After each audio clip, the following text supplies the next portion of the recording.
Doctor Sajimon Antony തുടരുന്നുണ്ട്. Doctor Sajimon, ഈ വിഷയങ്ങളോട് അമേരിക്കൻ ജനതയുടെ അല്ലെങ്കിൽ അമേരിക്കയിൽ മറ്റ് രാഷ്ട്രീയ പാർട്ടികളുടെയൊക്കെ ഒരു പ്രതികരണം, സർക്കാരിനകത്ത് തന്നെ ഈ വിഷയത്തിൽ അതൃപ്തിയുള്ളവരുണ്ട്.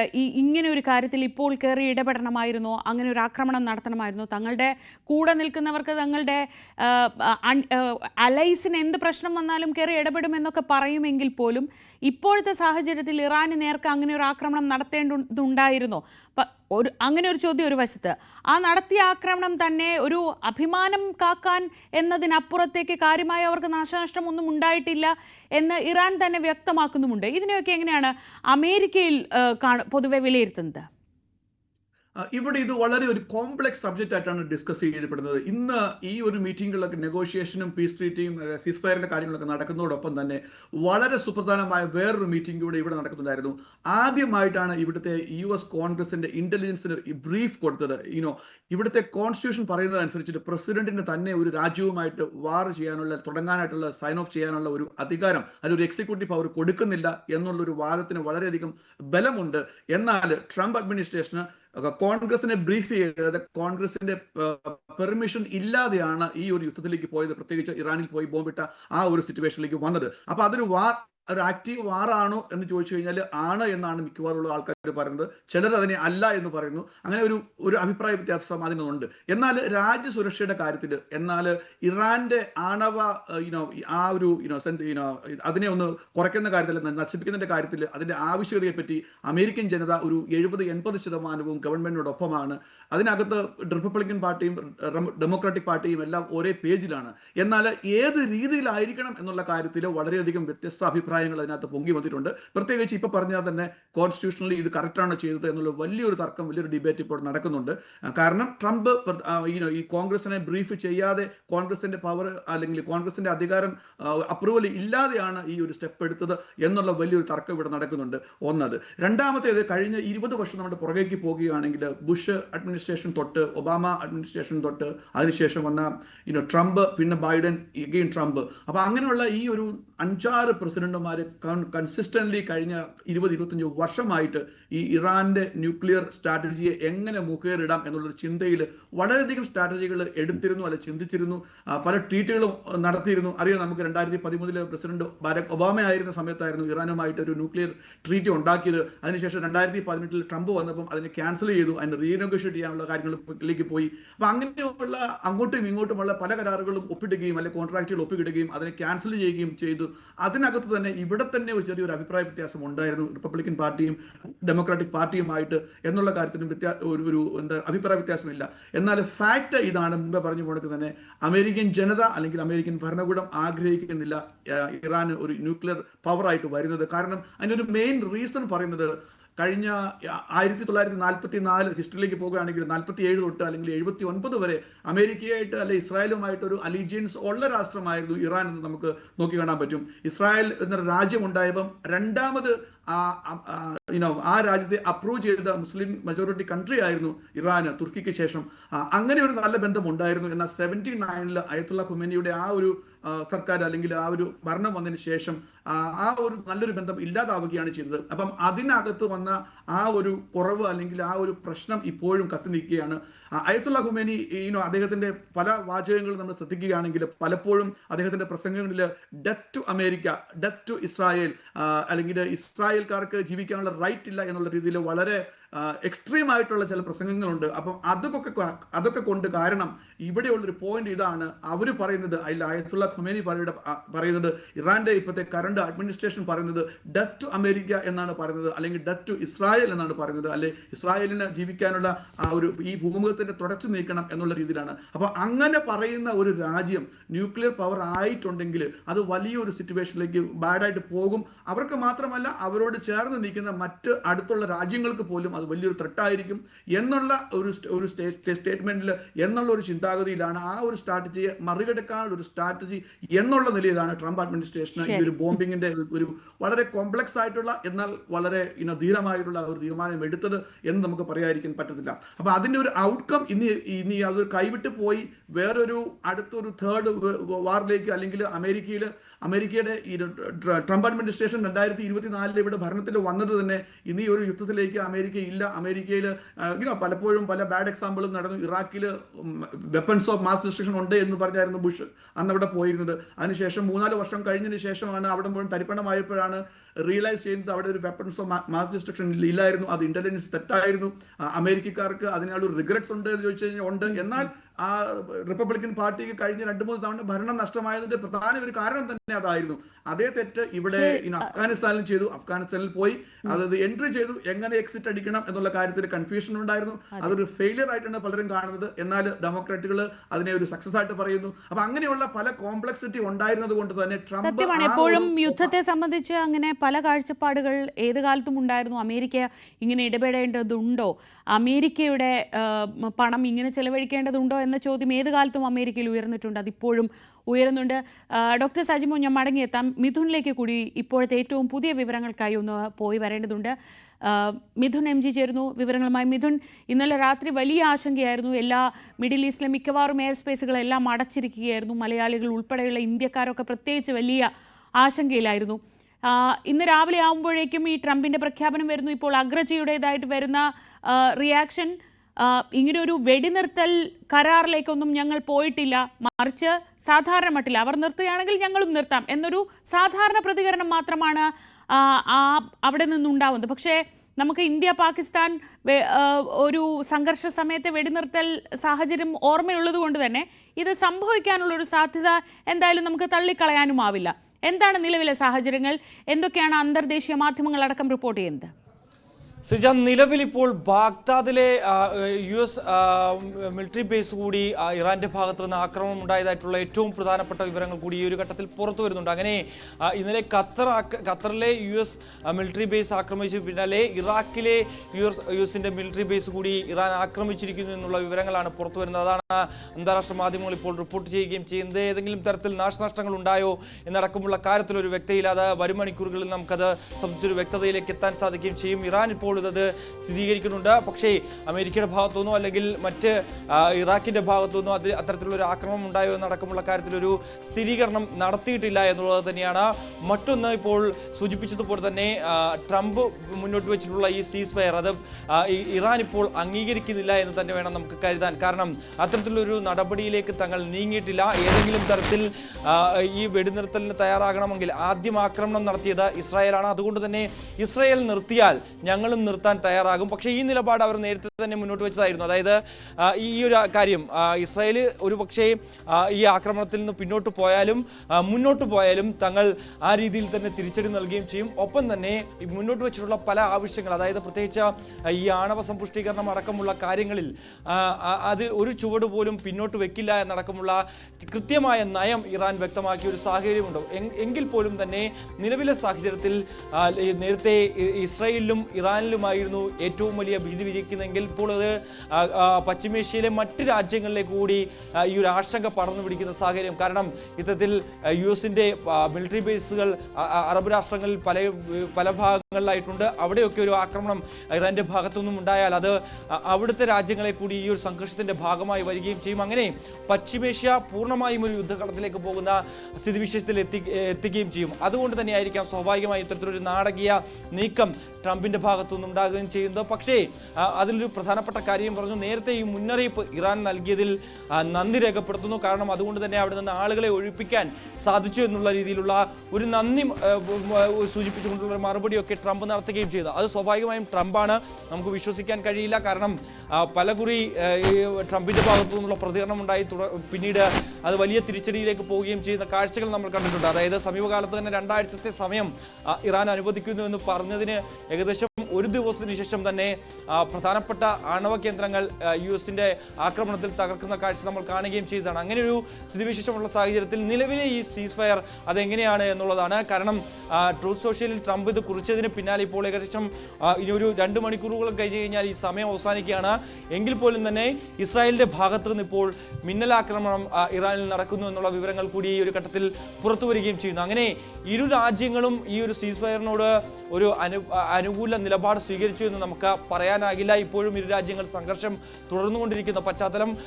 അപ്പോൾ എങ്ങനെയാണ് ഈ ഒരു ഇടപെടലിലേക്ക് ട്രംപ് എത്തിയത് എന്നുള്ള കാര്യത്തിലാണ് ഇനി വ്യക്തത വരേണ്ടിയിരിക്കുന്നത്. അത് ഇരു രാജ്യങ്ങളും അംഗീകരിച്ചില്ല എന്നുകൂടി നമുക്ക് ഈ ഒരു ഘട്ടത്തിൽ മനസ്സിലാക്കാൻ സാധിക്കുന്നു. ശ്രീജ, അതോടൊപ്പം ഈ വിമാന സർവീസുകളെല്ലാം പുനരാരംഭിച്ചിട്ടുണ്ട്. ഇന്നലെ രാത്രി അത് വലിയ ആശങ്കയുണ്ടാക്കിയിട്ടുണ്ടായിരുന്നു.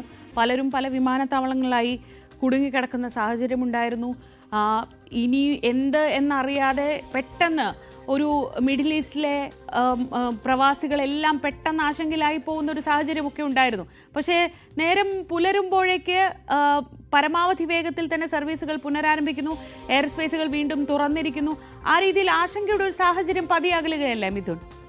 ശ്രീജ, അങ്ങനെ തന്നെയാണ് കരുതേണ്ടിയിരിക്കുന്നത്. കാരണം കഴിഞ്ഞ ദിവസം രാത്രിയിൽ ഇത്തരത്തിലൊരു ആശങ്ക ഉടലെടുത്തിരുന്നു. കാരണം സ്വാഭാവികമായും ഈ ഒരു ആക്രമണം ഇറാന്റെ ഭാഗത്തു നിന്ന് ഉണ്ടായിക്കഴിഞ്ഞാൽ അത് അവിടുത്തെ ജനങ്ങളെ വലിയ രീതിയിൽ ബാധിക്കുകയും ചെയ്യും. അതുകൊണ്ട് തന്നെയാണ് ഈ മിസൈൽ ആക്രമണമൊക്കെ ഉണ്ടാകുന്ന പശ്ചാത്തലത്തിലാണ് ഈ വ്യോമപാത അടയ്ക്കാൻ ഇവർ നിർബന്ധിതരാവുകയും ചെയ്തത്. പക്ഷേ അത് വ്യോമപ്രതിരോധ സംവിധാനങ്ങൾ കൃത്യമായി തകർക്കാൻ ചെയ്തു എന്ന് ഖത്തർ പിന്നീട് അറിയിക്കുകയും ചെയ്തു.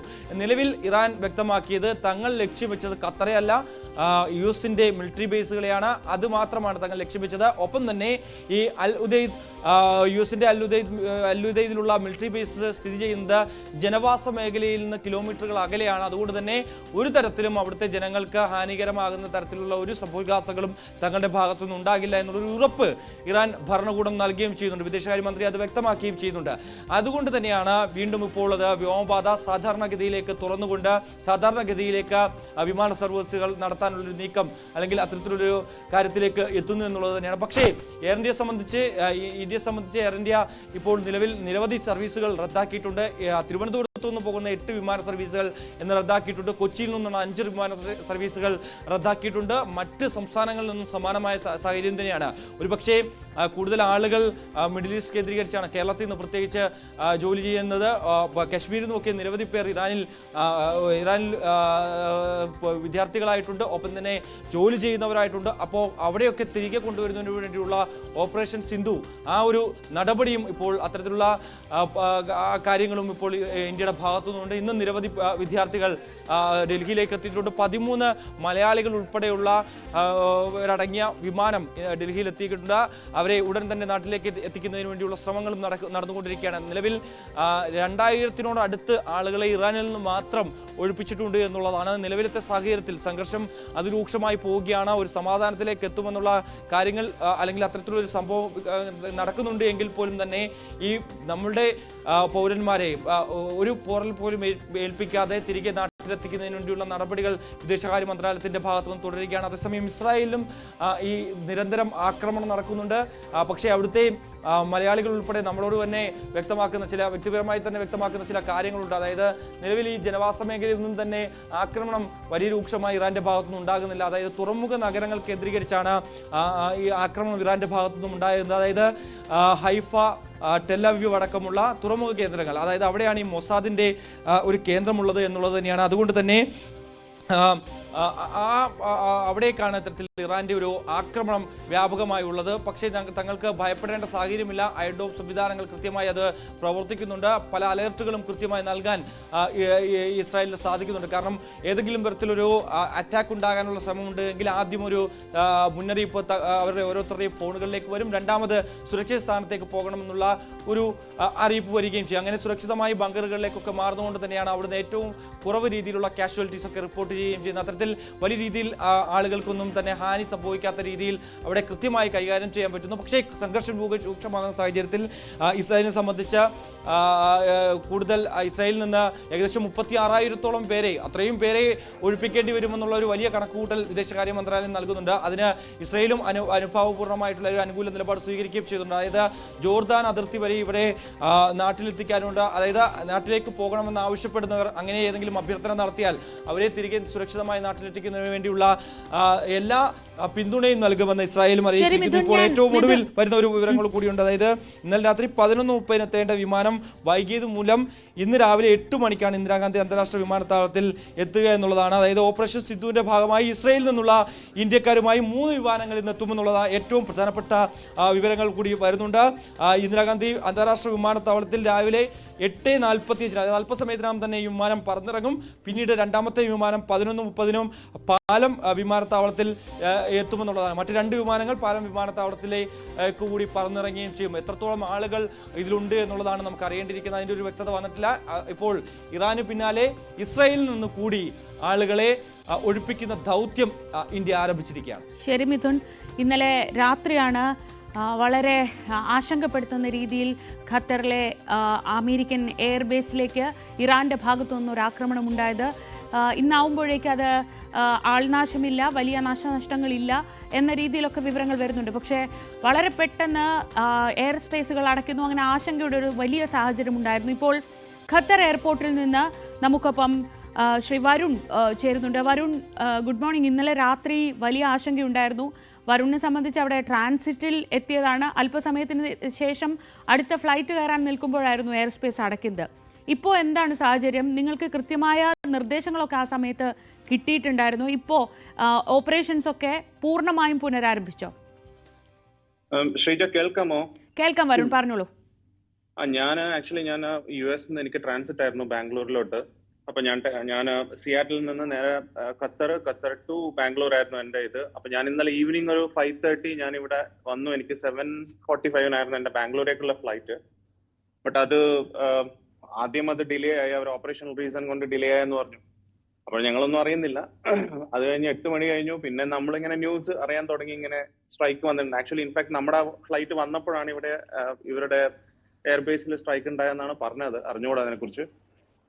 പിന്നെ നോ ഇൻഫർമേഷൻ, അതായത് അതിനെക്കുറിച്ച് ഇൻഫർമേഷൻസ് ഒന്നും പിന്നെ ഒഫീഷ്യലായിട്ട് ആരും പറഞ്ഞില്ല. എനിക്ക് തോന്നുന്നു ഖത്തർ എയർവേസിൽ ഖത്തർ എയർപോർട്ടിൽ, ഹമാദ് ഇന്റർനാഷണൽ എയർപോർട്ടിൽ ഓൾമോസ്റ്റ് ഒരു 30,000 പേര് കംപ്ലീറ്റ് ബ്ലോക്ക് ആയിട്ട് എയർപോർട്ടിന്റെ അകത്ത് ഉണ്ടായിരുന്നു. ഇപ്പോഴും ഉണ്ട്. ബേസിക്കലി ഇപ്പോഴും ഓരോന്നായിട്ട് ഇപ്പൊ ഫ്ലൈറ്റ് ഇപ്പൊ ഇവിടെ ഓൾമോസ്റ്റ് ടൈം 5 മണിയാവുന്നു.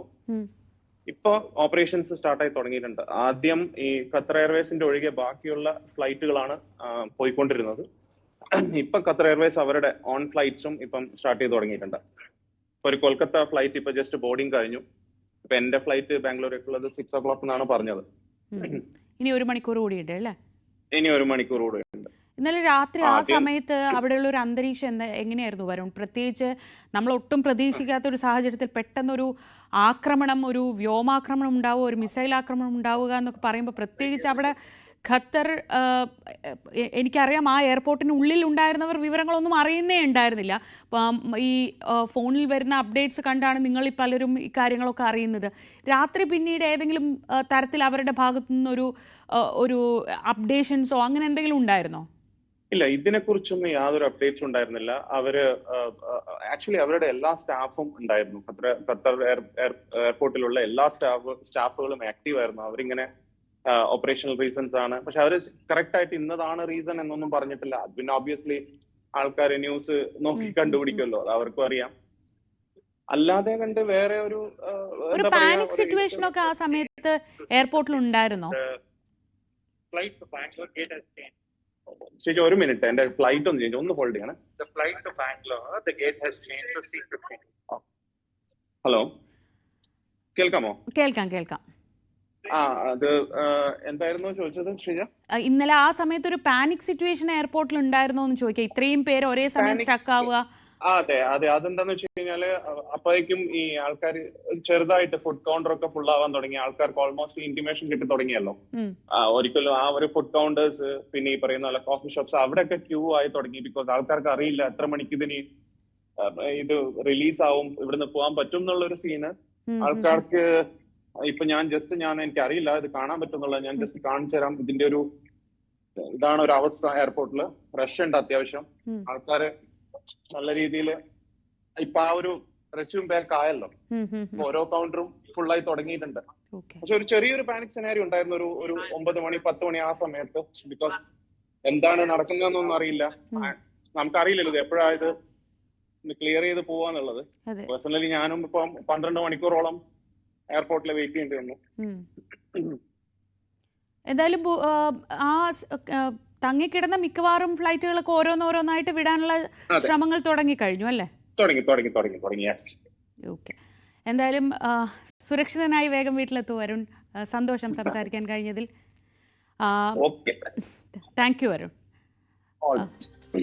ഖത്തർ വിമാനത്താവളത്തിൽ നിന്നാണ് നമ്മളോട് വരുൺ സംസാരിച്ചത്. ഇന്നലെ രാത്രി ഖത്തർ സമയം ഏതാണ്ട് ഇന്നലെ വൈകിട്ട് ഒരു 5:30 ഖത്തർ എയർപോർട്ടിൽ എത്തിയതാണ് വരുൺ. 7:30 ഫ്ലൈറ്റ്. ഇതിനിടയിലാണ് പെട്ടെന്ന് ഈ വ്യോമാതിർത്തി അടയ്ക്കുന്ന സാഹചര്യം ഉണ്ടാവുന്നതും എയർപോർട്ടിൻ്റെ പ്രവർത്തനങ്ങളെല്ലാം തടസ്സപ്പെടുന്നു. ഇപ്പോൾ രാവിലെ അവിടെ ഏതാണ്ട് 5 മണിയാണ് സമയം. ആ സമയത്ത് വിമാനങ്ങളുടെ പ്രവർത്തനങ്ങളൊക്കെ, വിമാന സർവീസുകളൊക്കെ പതുക്കെ പുനരാരംഭിക്കുന്നു. Qatar Airways നിർത്തിവെച്ചിട്ടുണ്ടായിരുന്നു.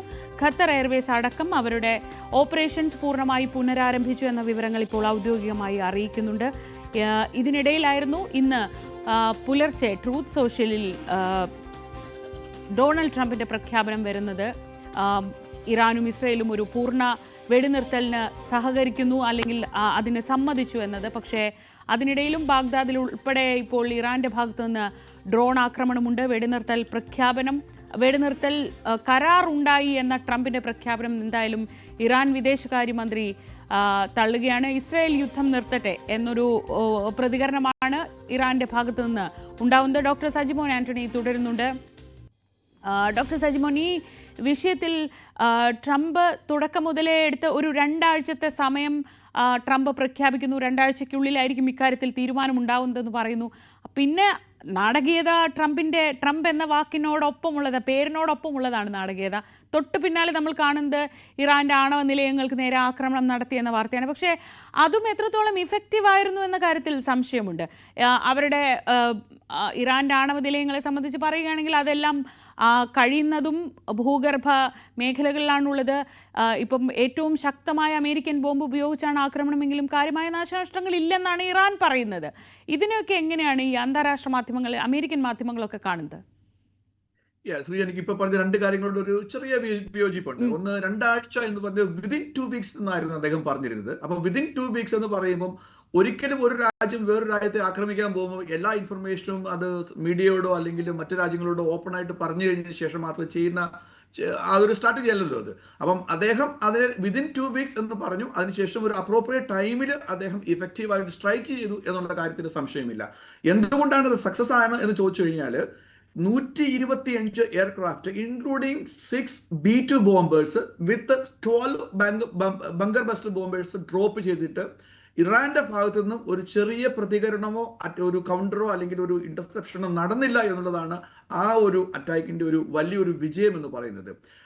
ഒന്നത്. രണ്ടാമത്തേത്, ഇവിടെ നിന്നും മിസൂറിയിൽ നിന്നും ഇറാൻ വരെ ഏകദേശം 15 മണിക്കൂറുകൾ ഫ്ലൈ ചെയ്താലാണ് 13 മണിക്കൂറുകൾ ഫ്ലൈ ചെയ്യുമ്പോഴാണ് ആ B-2 ബോംബേഴ്സിന് അവിടെ എത്തിക്കാൻ പറ്റുന്നത്. അതിനിടയിൽ 2 തവണ ആകാശത്ത് വെച്ച് തന്നെ അതിനെ റീഫ്യൂൽ ചെയ്യാനുള്ള 20 റീഫ്യൂവലിംഗ് ഫ്ലൈറ്റുകളും അത് വിന്യസിച്ചിരുന്നു. അപ്പൊ അങ്ങനെ വളരെ പ്രിസൈസ് ആയിട്ടുള്ള പ്രസിഷനുള്ള ഒരു സ്ട്രാറ്റജിയിലായിരുന്നു അത് വർക്ക് ചെയ്തത്. അപ്പൊ അതുകൊണ്ട് അതിനകത്ത് ഒരു പിഴവ് വന്നു അല്ലെങ്കിൽ ഇഫക്റ്റീവ് അല്ല എന്ന് നമുക്ക് പറയാൻ പറ്റത്തില്ല. എന്നാൽ ഇറാന്റെ ന്യൂക്ലിയർ കേപ്പബിലിറ്റി എന്തുമാത്രം നാശിപ്പിക്കാൻ പറ്റി അല്ലെങ്കിൽ എന്തുമാത്രം ഡിലേ ആക്കാൻ പറ്റി എന്നുള്ളത് വലിയൊരു ക്വസ്റ്റ്യൻ മാർക്കാണ്. അപ്പൊ അത് ഇനി വരും ദിവസങ്ങളിൽ മാത്രമേ അതിന്റെ ഇഫക്ടിവിറ്റിയുടെ റേഷ്യോ നമുക്ക് മനസ്സിലാക്കാൻ പറ്റത്തുള്ളൂ. വെദർ 60% ഇഫക്റ്റീവ് ആയിരുന്നോ, 70% ആയിരുന്നോ, 100% ഇഫക്റ്റീവ് ആയിരുന്നോ ഒന്ന്. അതല്ലെങ്കിൽ അതിന് മുമ്പുള്ള റിപ്പോർട്ടുകൾ എന്തുകൊണ്ടാണ് 12 ദിവസം അല്ലെങ്കിൽ 2 ആഴ്ച എന്ന് പറഞ്ഞതിന് ശേഷം ഇന്നേക്ക് പോകുന്നതിന് വേറൊരു തിയറി പ്രാക്ടിക്കലി ഇവിടെ വരുന്ന ഒരു കാര്യമെന്ന് ചോദിച്ചു കഴിഞ്ഞാൽ വളരെ സ്ട്രോങ് ആയിട്ടുള്ള ഇന്റലിജൻസ് റിപ്പോർട്ടുകൾ ഉണ്ടായിരുന്നു.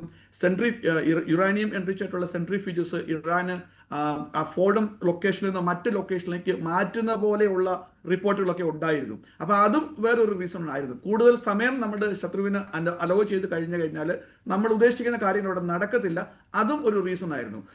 അപ്പം ആ ഏരിയയിൽ ആ ബങ്കർ ബസ്റ്റർ ബോംബിന്റെ ഒരു ഇവിടുത്തെ ഒരു റിപ്പോർട്ട് അനുസരിച്ച് പറയുകയാണെങ്കിൽ ഏകദേശം 200 അടിയാണ് ആ bomb B-2 bomb bunker buster bomb താഴേക്ക് പോകുന്നത്. എന്നാൽ 250-നും 300 അടിക്ക് താഴെയാണ് ആ സെൻട്രിഫ്യൂജസ് ഒളിപ്പിച്ച് വെച്ചിരിക്കുന്നത് അല്ലെങ്കിൽ ആ ഒരു സംവിധാനം ക്രിയേറ്റ് ചെയ്ത് വെച്ചിരിക്കുന്നത് എന്നുള്ള റിപ്പോർട്ടുകളാണ് വരുന്നത്. അപ്പൊ അതുകൊണ്ട് തന്നെയാണ് ഒരു ബോംബല്ല 12 ബോംബ് ഏകദേശം വളരെ പ്രിസൈസ് ആയിട്ട് ആ സെയിം ഏരിയയിൽ തന്നെ ഡ്രോപ്പ് ചെയ്തു.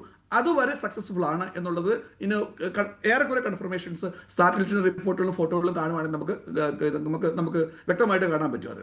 അപ്പം എന്നാലും എന്തുമാത്രം എഫിഷ്യൻസി കുറഞ്ഞു, എത്ര വർഷം ഇറാന്റെ ഈ ഒരു ആണവ സാധ്യതകളെ പുറകേക്ക് കൊണ്ടുപോയി എന്നുള്ളത് അത് വരും ദിവസങ്ങളിൽ മാത്രമേ ഇതാകത്തുള്ളൂ.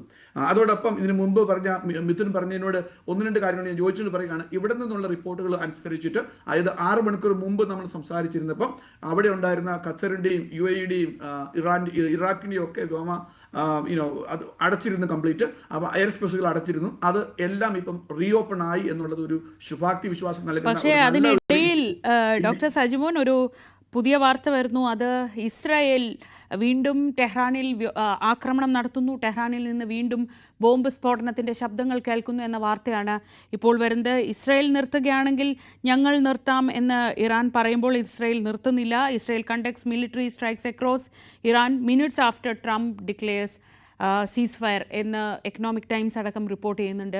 അപ്പോൾ അങ്ങനെയാണെങ്കിൽ നമ്മൾ കണ്ടതാണ്, എനിക്ക് കൃത്യമായിട്ട് ഇന്ത്യ പാകിസ്ഥാൻ സാഹചര്യം തന്നെയാണ് ഓർമ്മ വരുന്നത്. ആ സമയത്ത് നമ്മൾ കണ്ടതാണ് പാകിസ്ഥാൻ്റെ ഭാഗത്ത് നിന്ന് വീണ്ടും ആക്രമണങ്ങൾ ഉണ്ടായി. ഒരു കുറച്ച് മണിക്കൂറുകൾ നേരത്തേക്ക് അന്ന് രാത്രിയും വലിയ ആക്രമണങ്ങളൊക്കെ നമ്മൾ കണ്ടു. പക്ഷേ പിന്നീട് അതൊരു സീസ് ഫയറിലേക്ക് പോയി.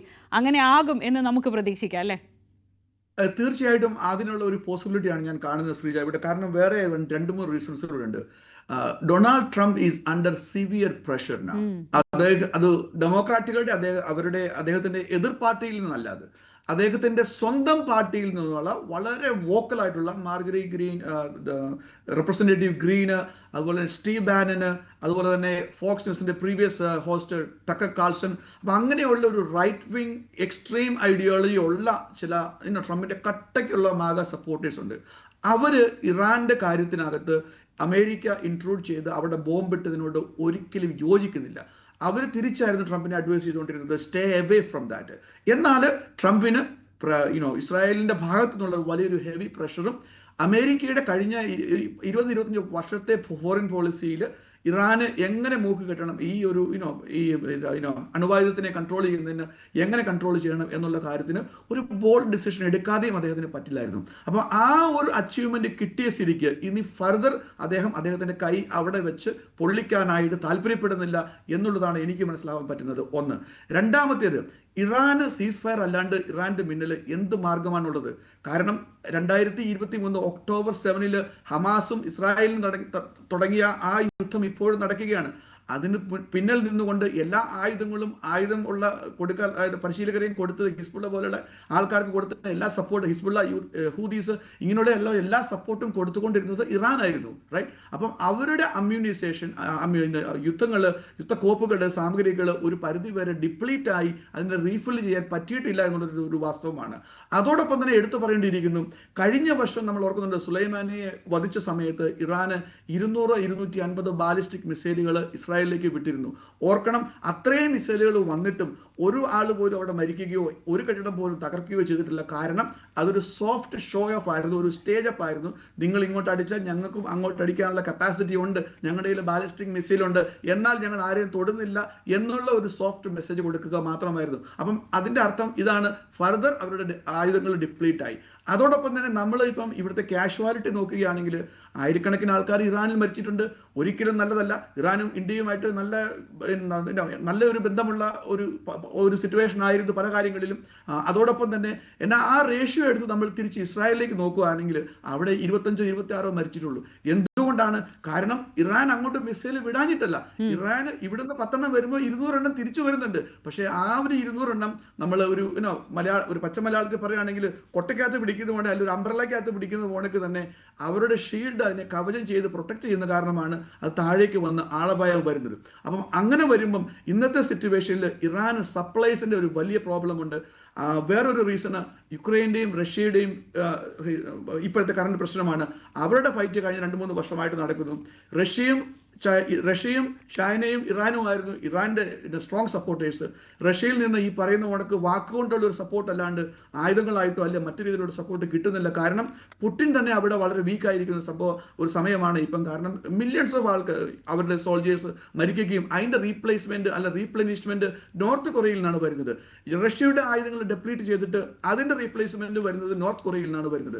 അപ്പം അവർ യുക്രൈനുമായിട്ട് പിടിച്ചു നിൽക്കാനായിട്ട് ഒത്തിരിയധികം ആയുധങ്ങളുടെ ആവശ്യമുണ്ട്, സോൾജേഴ്സിന്റെ ആവശ്യമുണ്ട്. അതുകൊണ്ട് തന്നെ അവരുടെ സപ്ലൈകൾ ഇറാനിലേക്ക് വരുന്നത് ലിമിറ്റഡ് ആയിരിക്കും. പിന്നെയുള്ളത് ചൈനയാണ്. ചൈനയുടെ ഹിസ്റ്ററി നോക്കുകയാണെങ്കിൽ 70-ന് ശേഷം വേറെ ഒരു 70 തൊട്ട് ഇപ്പം 2025 വരെ ഏകദേശം 50 വർഷത്തെ ഹിസ്റ്ററി നമ്മൾ നോക്കുകയാണെങ്കിൽ അവർ ഡയറക്റ്റ് ആയിട്ട് ഇൻവോൾവ് ആകുന്ന സിറ്റുവേഷൻ വളരെ റെയർ ആണ്.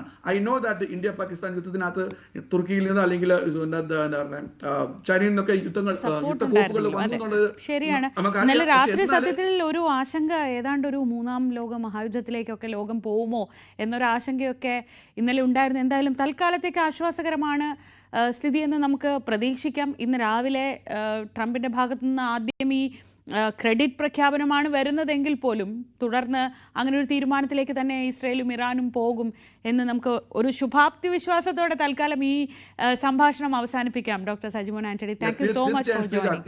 ഇന്നലെ രാത്രിയിൽ മൊത്തത്തോടെ പാനിക്കായിട്ടുള്ള സിറ്റുവേഷൻ ആയിരുന്നു. എന്നാൽ ഇന്ന് വെളുത്ത് കഴിഞ്ഞപ്പം അത് ടോട്ടലി ഡിഫറെന്റ് ചെയ്ത് കാർമേഘങ്ങൾ മാറുന്ന ഒരു പ്രതീതിയാണ് വരുന്നത്. പതുക്കെ ഒഴിഞ്ഞു പോകട്ടെ എന്ന് നമുക്ക് സമാധാനത്തോടെ ഇരിക്കാൻ പറ്റട്ടെ എന്ന് ആഗ്രഹിക്കാം. Thank you so much doctor Sajimon Antony. ഇനി നമുക്ക് മറ്റു വാർത്തകളിലേക്ക് മടങ്ങിയെത്താം ഇടവേളയ്ക്ക് ശേഷം.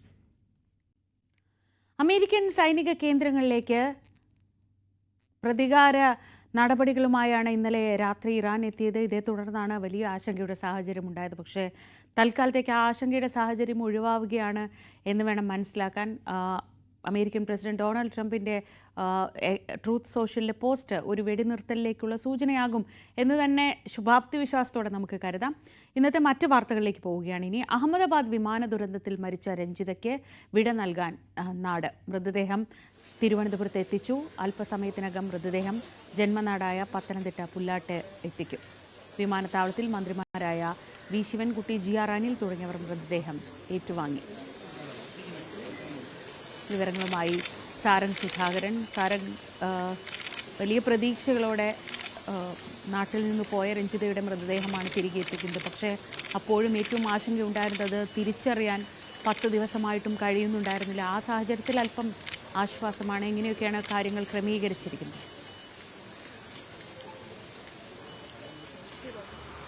തീർച്ചയായും ശ്രീജ, വളരെയധികം സമയമെടുത്തതിന് ശേഷമാണ് DNA പരിശോധന പൂർത്തിയാക്കിയത്. സഹോദരൻ രതീഷ് അഹമ്മദാബാദിൽ എത്തിയതിനു ശേഷം DNA പരിശോധനയിലൂടെയാണ് മൃതദേഹം തിരിച്ചറിയാൻ സാധിച്ചത്. നമുക്കറിയാം, 1 ലക്ഷത്തിലധികം ഇന്ധനം നിറച്ചിരുന്ന ഒരു വിമാനമാണ് ടേക്ക് ഓഫിനിടയിൽ തന്നെ പെട്ടെന്ന് തന്നെ തകർന്നു വീഴുന്നത്. അപ്പോൾ തന്നെ ശരീരം അത്രയധികം ഈ അപകടത്തിൽ കേടുപാടുകൾ സംഭവിച്ചിട്ടുണ്ടെന്ന് തുടക്കത്തിൽ തന്നെ മനസ്സിലായിരുന്നു. അതിനുശേഷം മൃതദേഹം തിരിച്ചറിയാൻ ഈ അപകടത്തിൽ മരിച്ച 200-ലധികം പേരുടെ മൃതദേഹങ്ങൾ ഇത്തരത്തിൽ DNA പരിശോധനയിലൂടെയാണ് തിരിച്ചറിഞ്ഞത്. ഇപ്പോൾ നിലവിൽ മൃതദേഹം തിരുവനന്തപുരം എയർപോർട്ടിൽ എത്തിച്ചു. അവിടെ നിന്ന് സർക്കാരിന് വേണ്ടി മന്ത്രി ശിവൻകുട്ടിയും GR അനിൽകുമാറും മൃതദേഹം ഏറ്റുവാങ്ങുകയും തുടർന്ന് പത്തനംതിട്ട പുല്ലാടേക്ക് മൃതദേഹം പുറപ്പെട്ടു കഴിഞ്ഞു. തുടർന്ന് പുല്ലാട്ടെ സ്വന്തം വീട്ടുവളപ്പിൽ വെച്ചായിരിക്കും മൃതദേഹം സംസ്കരിക്കുക. ഇത്തരത്തിൽ ഒരു വളരെയധികം പ്രതീക്ഷയോടുകൂടിയായിരുന്നു രഞ്ജിത ലണ്ടനിലേക്ക് മടങ്ങിയത്. നാട്ടിലെ ജോലി തുടരാൻ വേണ്ടി അവിടുത്തെ പേപ്പർ വർക്കും കാര്യങ്ങളൊക്കെ അവസാനിപ്പിച്ച് നാട്ടിൽ കുട്ടികളോടൊപ്പം പുതിയ വീട്ടിലേക്ക് താമസം മാറി പഴയ ജോലിയിൽ തന്നെ തുടരാനുള്ള ഒരു ആഗ്രഹവുമായി ലണ്ടനിലേക്ക് വിമാനം കയറിയ രഞ്ജിതയ്ക്കാണ് ഇത്തരത്തിലൊരു അപകടം സംഭവിക്കുന്നതും കേരളത്തിന് തന്നെ ഒരു നൊമ്പരമായി മാറുകയാണ് രഞ്ജിത. ഇപ്പോൾ ഇന്ന് വൈകിട്ടോടെ വീട്ടുവളപ്പിൽ സംസ്കാര ചടങ്ങുകൾ നടക്കുമെന്നാണ് നമുക്കറിയാൻ കഴിയുന്ന വിവരം. നിലവിൽ ബന്ധുമിത്രാദികളും മറ്റും സഹോദരികളും ഉൾപ്പെടെ എയർപോർട്ടിൽ മൃതദേഹം ഏറ്റുവാങ്ങാൻ എത്തിയിരുന്നു. പോലീസ് അകമ്പടിയോടുകൂടിയാണ് ഇപ്പോൾ എയർപോർട്ടിൽ നിന്നും മൃതദേഹം പുറപ്പെട്ടിട്ടുള്ളത്.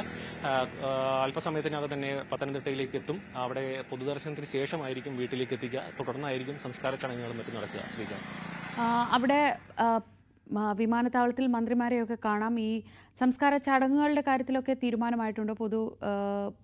പൊതുദർശനം ഉൾപ്പെടെയുള്ള കാര്യങ്ങളുണ്ട് എന്നൊക്കെ ഇന്നലെ വൈകിട്ട് പറയുന്നുണ്ടായിരുന്നു. എന്തൊക്കെയാണ് ഏറ്റവും അതുമായി ബന്ധപ്പെട്ട വിവരങ്ങൾ?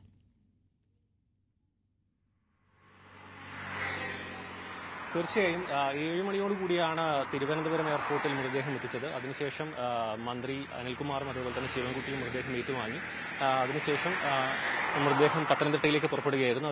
അവിടെ പുല്ലാട് ശ്രീ വിവേകാനന്ദ ഹൈസ്കൂളിൽ പൊതുദർശനത്തിന് വെക്കും. അതിനുശേഷമായിരിക്കും വൈകിട്ടോടെയാണ് വീട്ടുവളപ്പിൽ സംസ്കാര ചടങ്ങുകൾ നിശ്ചയിച്ചിരിക്കുന്നത്. കൃത്യസമയത്ത് തന്നെ മൃതദേഹം എയർപോർട്ടിൽ എത്തിയിട്ടുണ്ട്. അതിനുശേഷം നടപടിക്രമങ്ങൾ പൂർത്തീകരിച്ച ശേഷമാണ് പുറത്തേക്ക് ഇറക്കിയതും അത്തരത്തിൽ മന്ത്രിമാരായ ശിവൻകുട്ടി പിന്നെ ജി.ആർ. അനിൽകുമാറിന് മൃതദേഹം ഏറ്റുവാങ്ങിയത്. അതിനുശേഷം പോലീസ് അകമ്പടിയോട് കൂടിയാണ് ഇവിടെ നിന്നും പുറപ്പെട്ടിട്ടുള്ളത്. ഉച്ചയോടുകൂടി അധികം വൈകാതെ തന്നെ പത്തനംതിട്ടയിൽ എത്തിയ ശേഷം വിവേകാനന്ദ ഹൈസ്കൂളിൽ പൊതുദർശനത്തിന് ശേഷമായിരിക്കും, വീട്ടിലല്ല പൊതുദർശനം നിശ്ചയിച്ചിരിക്കുന്നത്, സ്കൂളിലാണ് ഇത്തരത്തിലൊരു പൊതുദർശനം നിശ്ചയിച്ചിരിക്കുന്നത്. അതേപോലെ തന്നെ ഈ സ്കൂളിൽ ഇന്ന് അവധി നൽകിയിട്ടുണ്ട്. അതിനുശേഷമായിരിക്കും വീട്ടിൽ ഇത്തരത്തിലുള്ള സംസ്കാര ചടങ്ങുകളും മറ്റും നടക്കുക. ശ്രീരാം സാരംഗ്, തിരുവനന്തപുരത്ത് നിന്ന് മറ്റൊരു പ്രധാനപ്പെട്ട വാർത്തയുള്ളത് VS അച്യുതാനന്ദന്റെ ആരോഗ്യ നില സംബന്ധിച്ചുള്ള വിവരങ്ങളാണ്. ഇന്നലെയാണ് അദ്ദേഹത്തെ ഹൃദയാഘാതത്തെ തുടർന്ന് ആശുപത്രിയിൽ പ്രവേശിപ്പിച്ചത്. ICUവിലാണെന്നുള്ള വിവരങ്ങൾ ഉണ്ടായിരുന്നു. നിലവിൽ എന്താണ് നമുക്ക് ആശുപത്രിയിൽ നിന്ന് കിട്ടുന്ന വിവരങ്ങൾ?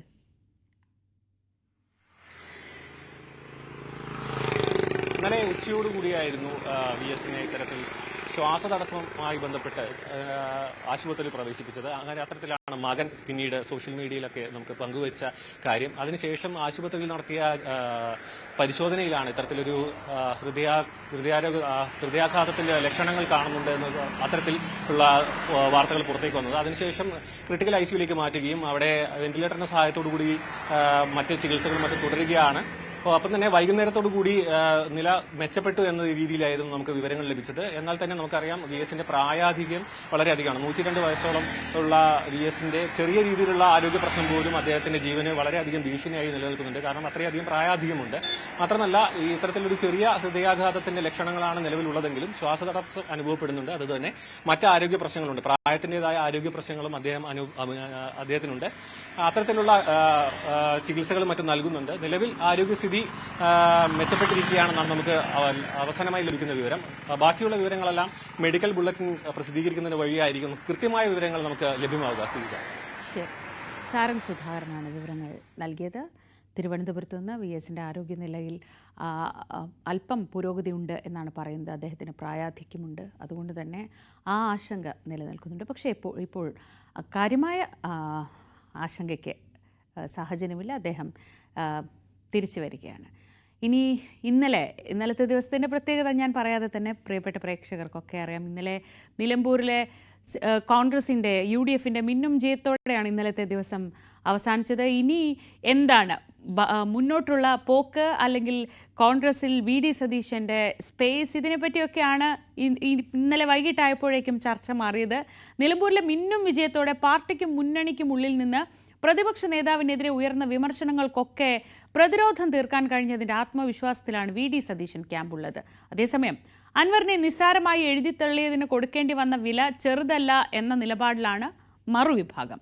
നിലമ്പൂർ വിജയത്തോടെ UDFൽ ലീഗ് നേതൃത്വത്തിന്റെ പ്രസക്തിയും ഏറുകയാണ്. വെള്ളിയാഴ്ച ചേരുന്ന KPCC രാഷ്ട്രീയകാര്യ സമിതി യോഗത്തിൽ ചൂടേറിയ വാദങ്ങൾക്കാവും കളമൊരുങ്ങുക. നിലമ്പൂരിൽ അടിപതറിയാൽ മുന്നണി ബന്ധം തന്നെ ശിഥിലമാകുന്ന രാഷ്ട്രീയ സാഹചര്യം. UDFനുള്ളിലെ ലീഗിന്റെ അപ്രമാദിത്വത്തിനെതിരെ കോൺഗ്രസിൽ നിന്ന് തന്നെ ഉയരാനിടയുള്ള വിമർശനങ്ങൾ വേറെ. നിലമ്പൂരിൽ ജയം ഉറപ്പാക്കേണ്ടത് ലീഗിന് മുമ്പിൽ അനിവാര്യതയായി മാറിയത് ഈ സാഹചര്യത്തിലാണ്. സ്ഥാനാർത്ഥി നിർണയത്തിൽ ലീഗിന്റെ താൽപര്യം തടയപ്പെട്ടെങ്കിലും ഷൗക്കത്ത് വിരുദ്ധരെ അനുനയിപ്പിക്കാൻ PK കുഞ്ഞാലിക്കുട്ടി നടത്തിയ തന്ത്രപരമായ ഇടപെടലാണ് നിലമ്പൂരിൽ UDFന് അനുകൂലമായി മാറിയതെന്നും കോൺഗ്രസ് നേതാക്കൾ തന്നെ അഭിപ്രായപ്പെടുന്നു. അൻവർ 5000 മുതൽ 7000 വരെ വോട്ടുകൾ മാത്രമേ പിടിക്കൂവെന്നായിരുന്നു കോൺഗ്രസ് ക്യാമ്പിന്റെ കണക്കുകൂട്ടൽ. എന്നാൽ അൻവർ പിടിച്ച വോട്ടുകൾ 19,700-ലേറെ ആയതോടെ അദ്ദേഹത്തെ ഒപ്പം നിർത്തേണ്ടിയിരുന്നതിന്റെ അനിവാര്യത വീണ്ടും ചർച്ചകളിൽ നിറയുകയാണ്. തെരഞ്ഞെടുപ്പ് ഫലം വിലയിരുത്താൻ അടുത്ത ദിവസം ചേരാനിരിക്കുന്ന KPCC രാഷ്ട്രീയകാര്യ സമിതി യോഗത്തിൽ അൻവർ വിഷയത്തിൽ നേതാക്കൾക്കിടയിലുണ്ടായ അഭിപ്രായ ഭിന്നത ചൂടേറിയ ചർച്ചകൾക്ക് വഴിവെക്കുമെന്നാണ് സൂചന. PV അൻവർ ഒപ്പമുണ്ടായിരുന്നെങ്കിൽ ഭൂരിപക്ഷം 25,000 കടക്കുമായിരുന്നെന്ന രമേശ് ചെന്നിത്തലയുടെയും K മുരളീധരന്റെയും K സുധാകരന്റെയും പ്രതികരണങ്ങളോട് മറുചേരി കടുത്ത അമർഷത്തിലാണ്. അൻവറിന്റെ വിലപേശലിന് വഴങ്ങേണ്ടതില്ലെന്ന നിലപാടിൽ പ്രതിപക്ഷ നേതാവ് VD സതീശൻ ഉറച്ചു നിൽക്കുകയാണ്. അതേസമയം PV അൻവറിനെ മുന്നണിയിൽ ഉൾപ്പെടുത്താൻ കഴിയാത്തതിൽ ലീഗ് ഉൾപ്പെടെയുള്ള ഘടകകക്ഷികളും കടുത്ത വിയോജിപ്പിലും. അതിനിടെ നിർണായക ഘട്ടത്തിൽ സതീശനെടുത്ത നിർണായക തീരുമാനമാണ് നിലമ്പൂരിൽ ത്രസിപ്പിക്കുന്ന ജയം സമ്മാനിച്ചതെന്നാണ് VD പക്ഷത്തിന്റെ വാദം. അൻവറിനെതിരെ പരസ്യ നിലപാടെടുത്ത ശേഷം രാഹുൽ മാങ്കൂട്ടത്തിൽ PV അൻവറുമായി രഹസ്യ കൂടിക്കാഴ്ചയ്ക്കെത്തിയതിന് പിന്നിൽ ഒരു മുതിർന്ന നേതാവിന്റെ ഇടപെടലുണ്ടായെന്ന നിലപാടിലാണ് ഒരു വിഭാഗം കോൺഗ്രസ് നേതാക്കൾ. യുവ നേതാക്കളുടെ റീൽസ് പ്രചാരണ രീതികളും രാഷ്ട്രീയകാര്യ സമിതിയിൽ വിമർശനങ്ങൾ ക്ഷണിച്ചു വരുത്തിയേക്കുമെന്നാണ് സൂചന. വരാനിരിക്കുന്ന തദ്ദേശ നിയമസഭാ തെരഞ്ഞെടുപ്പുകളുടെ മുന്നൊരുക്കങ്ങൾക്ക് നിലമ്പൂർ വിജയം UDF ക്യാമ്പിൽ ആവേശം പകരുമെന്ന ഉറപ്പാണെങ്കിലും വിജയത്തിന്റെ ക്രെഡിറ്റ് ആർക്കാണ് എന്ന ചോദ്യത്തിന് ലീഗും കോൺഗ്രസും ഒരേ ഉത്തരം നൽകാനുള്ള സാധ്യത നന്നേ കുറവ്. തിരുവനന്തപുരത്ത് നിന്ന് ഡാൻ കുര്യൻ, News 18. CPM-ൽ എന്തൊക്കെ മാറ്റങ്ങൾക്ക് അല്ലെങ്കിൽ എന്തൊക്കെ ചർച്ചകൾക്കാവും ഈ തോൽവി വഴിവെക്കുക, അതുകൂടി പരിശോധിക്കാം. ഉപതെരഞ്ഞെടുപ്പ് തോൽവിയുടെ പരിശോധനയിലേക്കാണ് ഇനി ഇടതുമുന്നണി കടക്കാൻ പോകുന്നത്. തന്ത്രങ്ങൾ പിഴച്ചതെവിടെയാണെന്നും ഭരണവിരുദ്ധ വികാരത്തിന്റെ ആക്കം എത്രയെന്നുമുള്ള വിലയിരുത്തലായിരിക്കും പാർട്ടിക്കുള്ളിൽ, മുന്നണിക്കുള്ളിൽ ഉണ്ടാവുക. നാളെ മുതൽ 3 ദിവസത്തേക്ക് CPM-ന്റെ നേതൃയോഗം നടക്കുന്നുണ്ട്. ഇന്ന് ചേരുന്ന CPI സംസ്ഥാന എക്സിക്യൂട്ടീവും തെരഞ്ഞെടുപ്പ് ഫലം വിലയിരുത്തും. സർക്കാരിന്റെ പ്രവർത്തനം വിലയിരുത്തി ജനങ്ങൾ വോട്ട് ചെയ്യും. ഉപതെരഞ്ഞെടുപ്പ് ഫലം ഭരണത്തിന്റെ വിലയിരുത്തലാകുമെന്ന ആത്മവിശ്വാസം നിറഞ്ഞ സമീപനമായിരുന്നു തിരഞ്ഞെടുപ്പ് പ്രചരണത്തിൽ ഇടതുമുന്നണി നേതാക്കളുടേത്. കനത്ത തിരിച്ചടി ഭരണവിരുദ്ധ വികാരത്തിന്റെ തെളിവല്ലേ എന്ന ചോദ്യത്തിന് നേതൃത്വം മറുപടി പറയേണ്ടി വരും. തുടർ ഭരണത്തിൽ തുടർച്ചയെന്ന പ്രതീതി ഓരോ ദിവസവും ശക്തമാക്കിയാണ് ഇടതുമുന്നണി മുന്നോട്ട് പോയിരുന്നത്. നിലമ്പൂർ പരാജയം അതിന് തടയിടും. സർക്കാരിന്റെ തകർച്ചയുടെ തുടക്കമെന്ന പ്രചരണം UDF ശക്തമാക്കും. ഇത് മറികടക്കുക എന്നതും ഇടതുമുന്നണി നേതൃത്വത്തിന് മുന്നിലുള്ള വെല്ലുവിളിയാണ്. നാളെ CPM സംസ്ഥാന സെക്രട്ടേറിയറ്റും അടുത്ത ദിവസം സംസ്ഥാന സമിതിയും ചേരും. പരാജയ കാരണങ്ങളെക്കുറിച്ചുള്ള ഇഴകീറി പരിശോധനയുണ്ടാകും. ജമാഅത്തെ ഇസ്ലാമി UDF കൂട്ടുകെട്ടിൽ പ്രതിരോധത്തിലായിരുന്ന കോൺഗ്രസിനെ രക്ഷിച്ചത് CPM സംസ്ഥാന സെക്രട്ടറി MV ഗോവിന്ദന്റെ RSS ബന്ധ പരാമർശമായിരുന്നു. ഇതിൽ കടുത്ത അതൃപ്തി CPM-ലുണ്ട്. പാലക്കാട്ട് AK ബാലനും NK കൃഷ്ണദാസുമായിരുന്നു നാവുപിഴകളിലൂടെ CPM-നെ പ്രതിരോധത്തിലാക്കിയത്. നിലമ്പൂരിൽ സംസ്ഥാന സെക്രട്ടറി തന്നെ പാർട്ടിയെ പ്രതിസന്ധിയിലാക്കി. സംസ്ഥാന സെക്രട്ടറിയുടെ അപക്വ പരാമർശത്തിൽ നേതൃയോഗങ്ങളിൽ കടുത്ത വിമർശനം ഉയർന്നേക്കാം. തിരഞ്ഞെടുപ്പ് തന്ത്രങ്ങളുടെ കാര്യത്തിൽ UDF-നോട് പിടിച്ചു നിൽക്കാൻ ഇടതുമുന്നണിക്കാകുന്നില്ലെന്ന യാഥാർത്ഥ്യം തിരിച്ചറിയുന്നവർ CPM-ലുണ്ട്. രാഷ്ട്രീയമായ അനുകൂല സാഹചര്യങ്ങളെ ഉപയോഗപ്പെടുത്താനുള്ള പ്രാഗൽഭ്യം നേതൃത്വത്തിന് ഇല്ലാതെ പോകുന്നു എന്ന വിമർശനം പാർട്ടിക്കുള്ളിൽ ശക്തമാണ്. ഈ ന്യൂനതകൾ മറികടക്കാനുള്ള ചർച്ചകളും നേതൃയോഗങ്ങളിൽ ഉണ്ടായേക്കും. CPI സംസ്ഥാന എക്സിക്യൂട്ടീവും തിരഞ്ഞെടുപ്പ് പരാജയത്തിന്റെ പ്രാഥമിക വിലയിരുത്തൽ നടത്തും. News 18 തിരുവനന്തപുരം. UDF-ന് മൃഗീയ ഭൂരിപക്ഷമുള്ള മണ്ഡലമാണ് നിലമ്പൂരെന്ന് BJP സ്ഥാനാർത്ഥി മോഹൻ ജോർജ്. അൻവർ മത്സരിച്ചതുകൊണ്ട് മാത്രമാണ് കഴിഞ്ഞ 2 തവണ LDF-ന് ജയിക്കാനായത്. അൻവറിന് ജനങ്ങളുമായി നല്ല ബന്ധമാണുള്ളത്. നാടിന് ഉപകാരിയായിരുന്നു. സ്വരാജിനെ തോൽപ്പിക്കാനായി തനിക്ക് വോട്ട് നൽകാമെന്ന് വാക്ക് പറഞ്ഞ സുഹൃത്തുക്കളിൽ പലരും ആര്യാടൻ ഷൗക്കത്തിന് വോട്ട് ചെയ്തെന്നും മോഹൻ ജോർജ് News 18-നോട് പറഞ്ഞു. നിലമ്പൂർ ഉപതെരഞ്ഞെടുപ്പിലെ അപ്രതീക്ഷിത രംഗപ്രവേശമായിരുന്നു BJP സ്ഥാനാർത്ഥിയായ അഡ്വക്കേറ്റ് മോഹൻ ജോർജ്. അദ്ദേഹം തന്റെ കന്നിയംഗത്തിൽ മുൻവർഷത്തേക്കാൾ ചെറിയ രീതിയിലെങ്കിലും വോട്ട് നില മെച്ചപ്പെടുത്തുകയും ചെയ്തു. എന്തായാലും സ്ഥാനാർത്ഥി തന്നെ നമുക്കൊപ്പമുണ്ട്. വലിയൊരു പോരാട്ടമെന്ന വിലയിരുത്തപ്പെട്ട മത്സരമാണ്. അതിലെ ഈ ഫലത്തിൽ പൂർണ്ണ തൃപ്തിയുണ്ടോ? തീർച്ചയായിട്ടും ഭാരതീയ ജനതാ പാർട്ടി നില മെച്ചപ്പെടുത്തി. ഇത് നമ്മൾ കഴിഞ്ഞ കാലങ്ങളിൽ ഉപതെരഞ്ഞെടുപ്പിലെ വോട്ടിംഗ് പാറ്റേൺ നോക്കുമ്പോൾ ഭാരതീയ ജനതാ പാർട്ടി ഉപതെരഞ്ഞെടുപ്പുകളെല്ലാം ജനറൽ ഇലക്ഷനിൽ കിട്ടുന്നതിനേക്കാളും കുറേ ഏറെ പുറകിലേക്ക് പോകുന്ന ഒരു ചരിത്രമാണ് കേരള ചരിത്രത്തിലെ നിയമസഭാ തെരഞ്ഞെടുപ്പിലുള്ളത്. പക്ഷേ ഈ പ്രാവശ്യം ഞങ്ങൾക്ക് നില മെച്ചപ്പെടുത്താൻ കഴിഞ്ഞു. അതൊരു വലിയ വിജയമാണ്. പിന്നെ ഞങ്ങൾ വളരെ താമസിച്ചാണ് പരിപാടി തുടങ്ങിയത്. ഞങ്ങൾ മറ്റവരോടൊപ്പം ഓടിയെത്തി. ഈ UDF-ഉം LDF-ഉം ഒക്കെ മാസങ്ങൾക്ക് മുമ്പ് തന്നെ തെരഞ്ഞെടുപ്പിന്റെ പ്രവർത്തനങ്ങൾ ആരംഭിച്ചിരുന്നു. പിന്നെ ഞങ്ങളെ സംബന്ധിച്ചിടത്തോളം NDA സഖ്യത്തെ സംബന്ധിച്ചിടത്തോളം ഞങ്ങൾ അവസാന റൗണ്ടിലാണ് തുടങ്ങിയത്. അതിൻ്റെതായ ഒരു ചെറിയ വിഷമം വന്നെങ്കിലും ഞങ്ങൾ സജീവമായി രംഗത്തിറങ്ങാൻ പറ്റി, മുന്നേറാൻ സാധിച്ചു. ക്രൈസ്തവ മേഖല വോട്ടുകൾ പൂർണ്ണമായും ആര്യാടൻ ഷൗക്കത്തിലേക്ക് തന്നെ കേന്ദ്രീകരിക്കപ്പെട്ടെന്ന് വരുന്നുണ്ട്. പരമ്പരാഗതമായി UDF-നാണ് ആ വോട്ടുകൾ കിട്ടിക്കൊണ്ടിരുന്നത്. അത് അങ്ങനെ തന്നെ കേന്ദ്രീകരിക്കപ്പെട്ടു. അല്ല, അൻവർ അതിനകത്ത് കുറച്ച് വോട്ട് പിടിച്ചിട്ടുണ്ട്, ഞങ്ങൾ കിട്ടിയിട്ടുണ്ട്. ബാക്കിയുള്ളതെല്ലാം ആര്യാടൻ ഷൗക്കത്തിന് കിട്ടിയിട്ടുണ്ട്. അതാണ് എൻ്റെ സത്യാവസ്ഥ. എന്താണ് ഷൗക്കത്തിന്റെ ഒരു വിജയ ഫോർമുല, അല്ലെങ്കിൽ എന്തുകൊണ്ട് അവർ ഇത്ര വലിയൊരു വിജയം നേടിയെന്ന് താങ്കൾ വിലയിരുത്തുന്നു? ഇതിവിടെ UDF മണ്ഡലമാണല്ലോ. ഇവിടെ UDF മണ്ഡലമാണ്. UDF-ന് മൃഗീയ ഭൂരിപക്ഷമുള്ള മണ്ഡലമാണ് നിലമ്പൂര്. കഴിഞ്ഞ കാലങ്ങളിൽ അൻവർ പിന്നെ ഇടതുപക്ഷത്തേക്ക് മാറിയപ്പോൾ ആ രീതിയിൽ സംവിധാനം ചെയ്തപ്പോൾ കുറച്ച് വോട്ടുകൾ അങ്ങനെ ഇടതുപക്ഷത്തിന് സീറ്റ് കിട്ടുന്നേ ഉള്ളൂ. ഇത് ഇടതുപക്ഷ മണ്ഡലമല്ല, ഇത് UDF-ന്റെ മണ്ഡലമാണ്.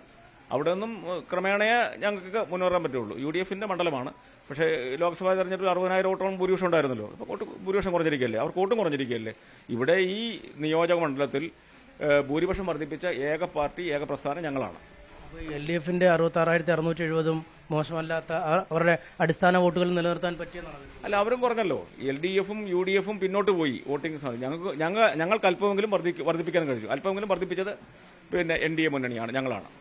ഈ അൻവർ ഫാക്ടർ ഏത് തരത്തിലാണ് ഈ തവണത്തെ ഉപതെരഞ്ഞെടുപ്പിൽ ബാധിച്ചിരിക്കുന്നത്? അൻവർ 9 വർഷമായിട്ടൂടെ MLA ആണ്. അൻവറിനോട് ഡയറക്റ്റ് ജനങ്ങളുമായിട്ട് നല്ല ബന്ധമുള്ളതാണ്. ഞാൻ പറയട്ടെ, എൻ്റെ പഴയകാല കേരള കോൺഗ്രസ് പ്രവർത്തകരിൽ പലരും അൻവറിൻ്റെ ഒപ്പം ഉണ്ടായിരുന്നു. കാരണം അവർ അൻവറുമായിട്ട് അന്ന് മുതലുള്ള ബന്ധം, ആ ബന്ധം പോലെ നിലനിർത്തി. ജോഷി മാഷും സാബുവും ഒക്കെ നമ്മുടെ ആളുകളായിരുന്നു. ആ ബന്ധം അൻവർ നിലനിർത്തി. അൻവർക്ക് ജനങ്ങളുമായിട്ട് നല്ലൊരു ബന്ധമുണ്ടായിരുന്നു. 19 അതാണ് അദ്ദേഹത്തിന് ആ വോട്ട് കിട്ടാൻ കഴിയും. 9 വർഷം ഇവിടുത്തെ MLA അല്ലേ. UDFിന്നും LDFിന്നും അദ്ദേഹത്തിന് നല്ല കാര്യമായ വോട്ട് കിട്ടിയിട്ടുണ്ട്. അത് അൻവറിനെ നിസ്സാരമായി ഞങ്ങൾ ഒരിക്കലും കണ്ടിട്ടില്ല. ഞാൻ മുൻപും പറഞ്ഞല്ലോ, അൻവർ നല്ല ശക്തനായ ഒരു സ്ഥാനാർത്ഥിയെന്ന് എനിക്കറിയാമായിരുന്നു. അദ്ദേഹത്തിന്റെ ബന്ധങ്ങളും കാര്യങ്ങളും. അദ്ദേഹം നാട്ടിന് ഉപകാരിയായിരുന്നു. അയാൾ പറഞ്ഞ കാര്യങ്ങൾ ജനങ്ങൾ അംഗീകരിച്ചു. അതാണ് അത്രയും വോട്ട് കിട്ടാൻ കാര്യം. ഈ അൻവർ ഇടതുമുന്നണിയിലില്ല, UDF കൂടെ കൂട്ടിയില്ല, VD സതീശനുമായി വലിയ പോരാട്ടമൊക്കെ നടത്തിയാണ് അദ്ദേഹം മത്സരിക്കായിരുന്നത്. ഈ അൻവറിനെ BJPയുടെ ഒക്കെ അല്ലെങ്കിൽ ദേശീയ ജനാധിപത്യ സഖ്യത്തിനൊപ്പം ചേർത്താൽ വലിയ ഗുണകരമാവുമെന്ന് കരുതുന്നില്ല? അതൊക്കെ പാർട്ടി തീരുമാനിക്കേണ്ട കാര്യമില്ലേ. അത് പാർട്ടി പറയാൻ കാര്യം ഞാനല്ല. അൻവർ UDFുമായിട്ട് ബന്ധപ്പെടും. അത് UDF നേതാക്കന്മാർ അത്ര മോശക്കാരൊന്നുമല്ലോ. അവർ കാര്യങ്ങൾ വിലയിരുത്തും. UDFിൽ ബന്ധപ്പെടുമെന്നാണ് ഞാൻ കരുതുന്നത്. എൻ്റെ വിശ്വാസം അതാണ്. താങ്കളിപ്പോൾ ഇവിടുത്തെ ഒരു പ്രാദേശിക പ്രവർത്തകർ എന്ന രീതിയിൽ, ഒരു സ്ഥാനാർത്ഥി എന്ന രീതിയിൽ അൻവർ കൂടെ ഉണ്ടെങ്കിൽ BJPയുടെ ഒപ്പം ചേർന്നാൽ, NDAയോടൊപ്പം ചേർന്നാൽ അതൊരു കരുത്തല്ലേ? അത് അൻവറല്ലേ തീരുമാനിക്കേണ്ടത്. അൻവർ തീരുമാനിക്കുന്നത് UDFിന് അനുകൂലമായി നിൽക്കണമെന്നാണല്ലോ അൻവർ തീരുമാനിക്കുന്നത്. അത് അൻവറിന്റെ തീരുമാനമല്ലേ. അത് അവർ തീരുമാനിക്കട്ടെ.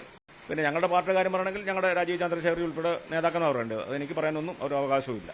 താങ്കളുടെ ഒരു പ്രസ്താവന വലിയ വിവാദമായി. അതായത് BJPയിലെ പല ആളുകളും താങ്കൾക്ക് പരിചയമുള്ള ഒരുപാട് പേരൊക്കെ വോട്ട് ചെയ്യും, ആര്യാടൻ ഷൗക്കത്തിന് വോട്ട് ചെയ്യുമെന്ന് താങ്കൾ പറഞ്ഞു എന്ന രീതിയിലാണ് ആ പരാമർശം വന്നത്. അങ്ങനെ ഒരു വോട്ടിംഗ് രീതി വന്നിട്ടുണ്ടോ, അല്ലെങ്കിൽ അങ്ങനെ വോട്ട് ചെയ്യുമെന്ന് താങ്കളോട് പറഞ്ഞിട്ടുണ്ടോ? BJPയുടെ ആളുകളാണെന്ന് ഞാൻ പറഞ്ഞിട്ടില്ല. എൻ്റെ കുറേ സുഹൃത്തുക്കളുണ്ട്. ഞാൻ YMCയുടെ ഇവിടുത്തെ പ്രസിഡന്റ് ആയിരുന്നു. അതേപോലെ തന്നെ ഞാൻ പല സാമൂഹിക സംഘടനകളും പ്രവർത്തിക്കുന്ന ആളായിരുന്നു. എനിക്ക് ആ രീതികളൊക്കെ സുഹൃത്ത് ബന്ധമുണ്ടായിരുന്നു. അവരൊക്കെ UDF അനുകൂലമായിരുന്നു. അവരെനിക്ക് വോട്ട് ചെയ്യാമെന്ന് സമ്മതിച്ചിരുന്നെങ്കിൽ പോലും അവർ പറഞ്ഞു, പിന്നെ ഞങ്ങൾ വക്കീൽ വോട്ട് ചെയ്താൽ അത് ചിലപ്പോൾ ആര്യാടൻ്റെ വിജയത്തെ ബാധിക്കും, അതുകൊണ്ട് ഞങ്ങൾ ചെയ്യുന്നില്ല എന്ന് പറഞ്ഞു. അതാണ് അത് കാണുക. അത് എൻ്റെ സുഹൃത്ത് ബന്ധം മാത്രമാണ്. അത് ഭാരതീയ ജനതാ പാർട്ടിയുടെ മുഴുവൻ വോട്ടും എനിക്ക് കിട്ടിയിട്ടുണ്ട്. പാർട്ടിയെ സംബന്ധിച്ചിടത്തോളം പാർട്ടി വളരെ ശക്തമായി എൻ്റെ പിന്നിൽ ഉറച്ചിട്ടുണ്ട്. അതാണ് പറയുന്നത്. അത് തെറ്റായി വ്യാഖ്യാനിച്ചതാണ്. ഒരിക്കലും ഞാൻ പാർട്ടിയെ കുറ്റം പറഞ്ഞിട്ടില്ല, പാർട്ടിയെ തെറ്റിദ്ധരിച്ചില്ല. പാർട്ടിയുടെ വോട്ട് മുഴുവൻ എനിക്ക് കിട്ടിയിട്ടുണ്ട്. എന്തായാലും അദ്ദേഹം ഹാപ്പിയാണ്. തെരഞ്ഞെടുപ്പ് ഫലത്തിൽ ചെറിയ രീതിയിലെങ്കിലും വോട്ട് വീതം വർദ്ധിപ്പിക്കാൻ കഴിഞ്ഞു. ഉപതെരഞ്ഞെടുപ്പുകളിലെ ഒരു പാറ്റേൺ, നേരിട്ടുള്ള കക്ഷികൾ തമ്മിലുള്ള മത്സരം നടക്കുമ്പോൾ പതിവായി BJPക്ക് വോട്ട് കുറയാറുണ്ട്. അതിനപ്പുറം മറ്റൊന്നും നിലമ്പൂരിൽ സംഭവിച്ചിട്ടില്ല എന്ന് തന്നെയാണ് അദ്ദേഹം വ്യക്തമാക്കുന്നത്. അനീഷ് കുമാറാണ് മോഹൻ ജോർജുമായി സംസാരിച്ചത്. ഇനി PV അൻവർ വിഷയത്തിൽ കൂടുതലൊന്നും പറയാനില്ലെന്ന് KPCC working president AP Anilkumar news 18നോട്. നിലമ്പൂരിൽ നേടിയ ജയം ഭരണത്തോടുള്ള ജനങ്ങളുടെ പ്രതികരണമാണ്. ഈ ഘട്ടത്തിൽ കൂടുതലൊന്നും പറയുന്നില്ലെന്നും അൻവറിന്റെ പ്രകടനത്തെക്കുറിച്ചുള്ള ചോദ്യത്തിന് അനിൽകുമാർ പ്രതികരിച്ചു. KPCC working president Shri AP അനിൽകുമാറാണ് നമ്മോടൊപ്പം ചേരുന്നത്. ആശ്വാസമാകുന്ന വിജയം, ആത്മവിശ്വാസം നൽകുന്ന വിജയം, എങ്ങനെയാണ് അതിന്റെ കാരണങ്ങൾ വിലയിരുത്തുന്നത്? നിങ്ങൾ രണ്ടും പറഞ്ഞതുകൊണ്ട് ഞാൻ ആവർത്തിക്കുന്നില്ല. തീർത്തും ഞങ്ങൾക്ക് എല്ലാ രീതിയിലും മുന്നോട്ടുള്ള പോക്കിന് ആത്മവിശ്വാസം നൽകുന്ന വിജയമാണ് നിലമ്പൂരിൽ ഉണ്ടായിട്ടുള്ളത്. എന്തൊക്കെയാണ് കാരണങ്ങളായിട്ട് പ്രഥമയോട് വിലയിരുത്തുന്നത്? അതിൽ ഏറ്റവും പ്രധാനപ്പെട്ട 2 കാര്യങ്ങൾ എനിക്ക് തോന്നുന്നു. ഒന്ന്, UDFിനകത്ത് പ്രവർത്തകരും നേതാക്കളും ഒരു ടീമായിട്ട് ഒരു മനസ്സോടുകൂടി പ്രവർത്തിച്ചു എന്നുള്ളതാണ് വിജയത്തിൻ്റെ അടിസ്ഥാന ഘടകം. രണ്ടാമത്, LDF ഗവൺമെൻറ്റിനെതിരായ പൊതുവികാരം, ഒരു ജനവികാരം, അത് ഏറ്റവും നല്ല രീതിയിൽ പ്രതിഫലിപ്പിക്കാൻ കഴിഞ്ഞു. പ്രചരണ രംഗത്ത് എന്തെല്ലാം രീതിയിൽ വിവാദങ്ങൾ വന്നാലും ജനങ്ങളുടെ മനസ്സിൽ ഗവൺമെൻറ്റിനെതിരായിട്ടൊരു വികാരമുണ്ട്. അത് വേണ്ട രീതിയിൽ ഞങ്ങൾക്ക് വിനിയോഗിക്കാൻ കഴിഞ്ഞു. അത് വിജയത്തിൻ്റെ ഒരു കാരണമാണ്. ഈ ഭരണവിരുദ്ധ വികാരം അൻവറിലേക്കും UDFിലേക്കും ഭിന്നിച്ചു പോകുന്നതായിരുന്നു LDFിൻ്റെ പ്രതീക്ഷ. അൻവർ 20,000-ൽ താഴെ വോട്ട് നേടി. പക്ഷേ ഷൗക്കത്തിന് ഭൂരിപക്ഷം 10,000-ന് മുകളിലേക്ക് കയറുന്നു. ഇതിന് അത്രയും ശക്തമായൊരു ഭരണവിരുദ്ധ വികാരം ഉണ്ടായിരുന്നു. വളരെ ശക്തമായൊരു ഭരണവിരുദ്ധ വികാരം ഉണ്ടായിരുന്നു, അതിന് തർക്കമില്ല. അപ്പോൾ അതുകൊണ്ടാണ് ഏത് സാഹചര്യത്തിലും ഞങ്ങൾക്ക് വിജയിക്കുക എന്നുള്ളതായിരുന്നു ഞങ്ങളുടെ ഒരു തീരുമാനം. അതുകൊണ്ടാണ് എല്ലാവരും ഒരു മനസ്സോടുകൂടി പ്രവർത്തിച്ചത്. ഈ തെരഞ്ഞെടുപ്പ് വിജയം നിലമ്പൂരിലെ ഒരു തെരഞ്ഞെടുപ്പ് വിജയത്തിനപ്പുറത്ത് തദ്ദേശ സ്വയംഭരണ സ്ഥാപനങ്ങളിലെ തെരഞ്ഞെടുപ്പ്, അടുത്ത നിയമസഭാ പൊതു തെരഞ്ഞെടുപ്പ്, ഇതൊക്കെ ഞങ്ങളുടെ മുന്നിലുണ്ടായിരുന്നു. ഇവിടെ ഞങ്ങൾക്ക് ജയിക്കുകയല്ലാതെ മറ്റു മാർഗ്ഗങ്ങൾ ഉണ്ടായിരുന്നില്ല. അതുകൊണ്ടാണ് ആ രീതിയിലുള്ള പ്രവർത്തനം ഇവിടെ നടന്നത്. അൻവർ നേടിയ 19,970 വോട്ടുകൾ എങ്ങനെ കാണുന്നു? അത്രയും വോട്ട് നേടുന്നു പ്രതീക്ഷിച്ചിരുന്നു? എനിക്ക് അതിനെപ്പറ്റി ഞാൻ പറഞ്ഞല്ലോ, ഞങ്ങൾ ഇതിനെടുത്തൊരു സ്റ്റാൻഡ്. യഥാർത്ഥത്തിൽ ഇന്നത്തെ ഒരു ദിവസം മാധ്യമങ്ങളോട് എനിക്ക് സൂചിപ്പിക്കാനുള്ളത്, ഇന്നത്തെ ദിവസം ഇവിടെ വിജയിച്ച സ്ഥാനാർത്ഥി ആര്യാടൻ ഷൗക്കത്തിൻ്റെ കാര്യങ്ങളെക്കുറിച്ചാണ് ചർച്ച ചെയ്യേണ്ടത്. അതല്ലാത്ത ഒരു ചർച്ച ഞാൻ അതിനെക്കുറിച്ച് കൂടുതൽ ആഗ്രഹിക്കുന്നില്ല. കാരണം കഴിഞ്ഞ കുറച്ച് ദിവസങ്ങളായി ഞങ്ങളെടുത്തൊരു നിലപാട് അതാണ്. അതുകൊണ്ട് ഈ ഒരു പ്രതികൂല സാഹചര്യത്തിലും UDF നേടിയ വിജയത്തെക്കുറിച്ചാണ് മാധ്യമങ്ങൾ, അത് ചില മാധ്യമങ്ങളൊക്കെ തന്നെ ആ രീതിയിലല്ല, മറ്റു പല രീതിയിൽ ചർച്ചയ്ക്ക് പോകുന്നു. അപ്പോൾ ഇന്നത്തെ ദിവസം UDFന്റെ വിജയമാണ്, UDF സ്ഥാനാർത്ഥി ശ്രീ ആര്യാടൻ ഷൗക്കത്തിന്റെ വിജയമാണ്. ആ രീതിയിൽ തന്നെ അതിനെ രാഷ്ട്രീയത്തിൽ അൻവർ നേടിയ വോട്ടുകൾ ഒഴിവാക്കാൻ കഴിയില്ല. തുടർ ചർച്ചകൾക്ക് വഴിയൊരുക്കുന്നതല്ലേ അൻവറിന്റെ ഈ വലിയ ഒരു നേട്ടം, ഈ വോട്ടിലെ നേട്ടം? ഞാൻ അതിനെക്കുറിച്ച് ഇപ്പോൾ എന്തെങ്കിലും പറഞ്ഞു കഴിഞ്ഞാൽ അത് ശരിയാവുമെന്ന് എനിക്ക് തോന്നുന്നില്ല. പക്ഷെ ഇന്ന് ഞങ്ങൾ തെരഞ്ഞെടുപ്പ് വിജയത്തിന്റെ ആഘോഷത്തിലാണ്, അതിന്റെ സന്തോഷത്തിലാണ്. ഞാൻ പറഞ്ഞല്ലോ, അതിനകത്ത് UDF അത്തരം കാര്യങ്ങളെക്കുറിച്ച് ഇപ്പോൾ ഞങ്ങൾ പറഞ്ഞാണ്. ഇപ്പോൾ ഞങ്ങളെ സംബന്ധിച്ചിടത്തോളം ഈ വിജയം, ആ വിജയത്തിൽ നിന്നുള്ള ഊർജം, അത് ഞങ്ങൾക്ക് അടുത്ത തെരഞ്ഞെടുപ്പുകളിലേക്ക് മുന്നോട്ട് കൊണ്ടുപോകുന്നതിനെ കുറിച്ചാണ് ആലോചിക്കേണ്ടത്. അപ്പോൾ അതുകൊണ്ട് മറ്റ് കാര്യങ്ങളിലേക്കൊന്നും ഞങ്ങളിപ്പോൾ പോകുന്നില്ല. ഞങ്ങളെ സംബന്ധിച്ചിടത്തോളം ഈ വിജയം അത് വളരെ ആഘോഷിക്കുക എന്ന് പറഞ്ഞു കഴിഞ്ഞാൽ അത് പരിധി വിട്ടല്ല. ഞങ്ങൾ വിജയത്തെ വളരെ നല്ല രീതിയിൽ വിവേകത്തോടു കൂടി വിനയത്തോടു കൂടിയാണ് ഏറ്റുവാങ്ങുന്നത്. ഒരിക്കലും വേറൊരു തലത്തിലേക്ക് പോകാതെ ഞങ്ങളിത് മുന്നോട്ട് കൊണ്ടുപോകണം. അതുകൊണ്ട് തന്നെ ആ കാര്യങ്ങളെക്കുറിച്ച് മാത്രമേ ചിന്തിക്കുന്നു. പ്രസ്ഥാനത്തെക്കുറിച്ചൊന്നും ആലോചിക്കുന്നില്ല? ഇല്ല ഇല്ല ഇല്ല, ഇപ്പോൾ അതിനെക്കുറിച്ചൊന്നും പറയുന്നില്ല. കൃത്യമായ രാഷ്ട്രീയ നിലപാടാണ്. അൻവറിന്റെ അൻവർ നേടിയ വോട്ടോ അല്ലെങ്കിൽ അൻവറിന്റെ പ്രവർത്തനങ്ങളോ അതിനെക്കുറിച്ച് വിലയിരുത്തേണ്ട സമയമല്ല എന്ന് കൃത്യമായ രാഷ്ട്രീയ നിലപാടിലാണ് AP അനിൽകുമാറുള്ളത്. ഒപ്പം ഈ വിജയം അടുത്ത തെരഞ്ഞെടുപ്പുകൾക്ക് വലിയ ഊർജ്ജം നൽകുന്നുവെന്നും അദ്ദേഹം വ്യക്തമാക്കുന്നു. അഖിലോട്ട് പറയ്ക്കൊപ്പം CB അനുമോദ്, ന്യൂസ് 18. അനുമോദ് തന്നെ ചേരുന്നുണ്ട്. അനുമോദ്, AP അനിൽകുമാർ അൻവറിനെ കുറിച്ച് പറയാതിരുന്നിട്ടോ VD സതീശൻ നോ കമന്റ്സ് എന്ന് പറഞ്ഞിട്ടോ കാര്യമില്ല. ഈ വിഷയം പുതിയ സംസ്ഥാന പോലീസ് മേധാവിക്കായുള്ള പട്ടികയിൽ ഉൾപ്പെടുത്താൻ സംസ്ഥാന സർക്കാർ ശ്രമിക്കുമ്പോഴും സാഹചര്യം ADGP MR അജിത് കുമാറിന് എതിരാവുകയാണ്. തൃശൂർ പൂരം കലങ്ങിയതിൽ അജിത് കുമാറിനെതിരെ DGP സംസ്ഥാന സർക്കാരിന് കഴിഞ്ഞ ദിവസം റിപ്പോർട്ട് സമർപ്പിച്ചിരുന്നു. അനധികൃത സ്വത്ത് സമ്പാദന പരാതിയിൽ വിജിലൻസ് കേസും അനന്തമായി നീളുകയാണ്. വിജിലൻസ് അന്വേഷണ സംഘം ക്ലീൻ ചിറ്റ് നൽകിയെങ്കിലും കോടതി ഇതുവരെ റിപ്പോർട്ട് അംഗീകരിച്ചിട്ടില്ല. അഹമ്മദാബാദ് വിമാനാപകടത്തിൽ മരിച്ച രഞ്ജിതയുടെ മൃതദേഹം അല്പസമയത്തിനകം ജന്മനാട്ടിലെത്തിക്കും. പുല്ലാട് ശ്രീ വിവേകാനന്ദ ഹൈസ്കൂളിൽ പൊതുദർശനം സജ്ജീകരിച്ചിട്ടുണ്ട്. ശ്രീജിത്ത് പുല്ലാട് നിന്ന് വിവരങ്ങളുമായി. ശ്രീജിത്ത്, ആ കുടുംബത്തെ സംബന്ധിച്ച് ഏറ്റവും വലിയൊരു ദുഃഖത്തിലേക്കാണ് അവർ ആ അപകടം നടന്ന ദിവസം പോയത്. പക്ഷെ അതിലും വലിയ ദുഃഖമായിരുന്നു മൃതദേഹം തിരിച്ചറിയാൻ കഴിയാതെ ഇത്രയും ദിവസങ്ങളിൽ പിന്നീടുണ്ടായത്. ഇപ്പോൾ നാട്ടിലേക്ക് എത്തിക്കുകയാണ്. എങ്ങനെയാണ് നാട് രഞ്ജിതയ്ക്ക് വിട ചൊല്ലാൻ ഒരുങ്ങുന്നത്?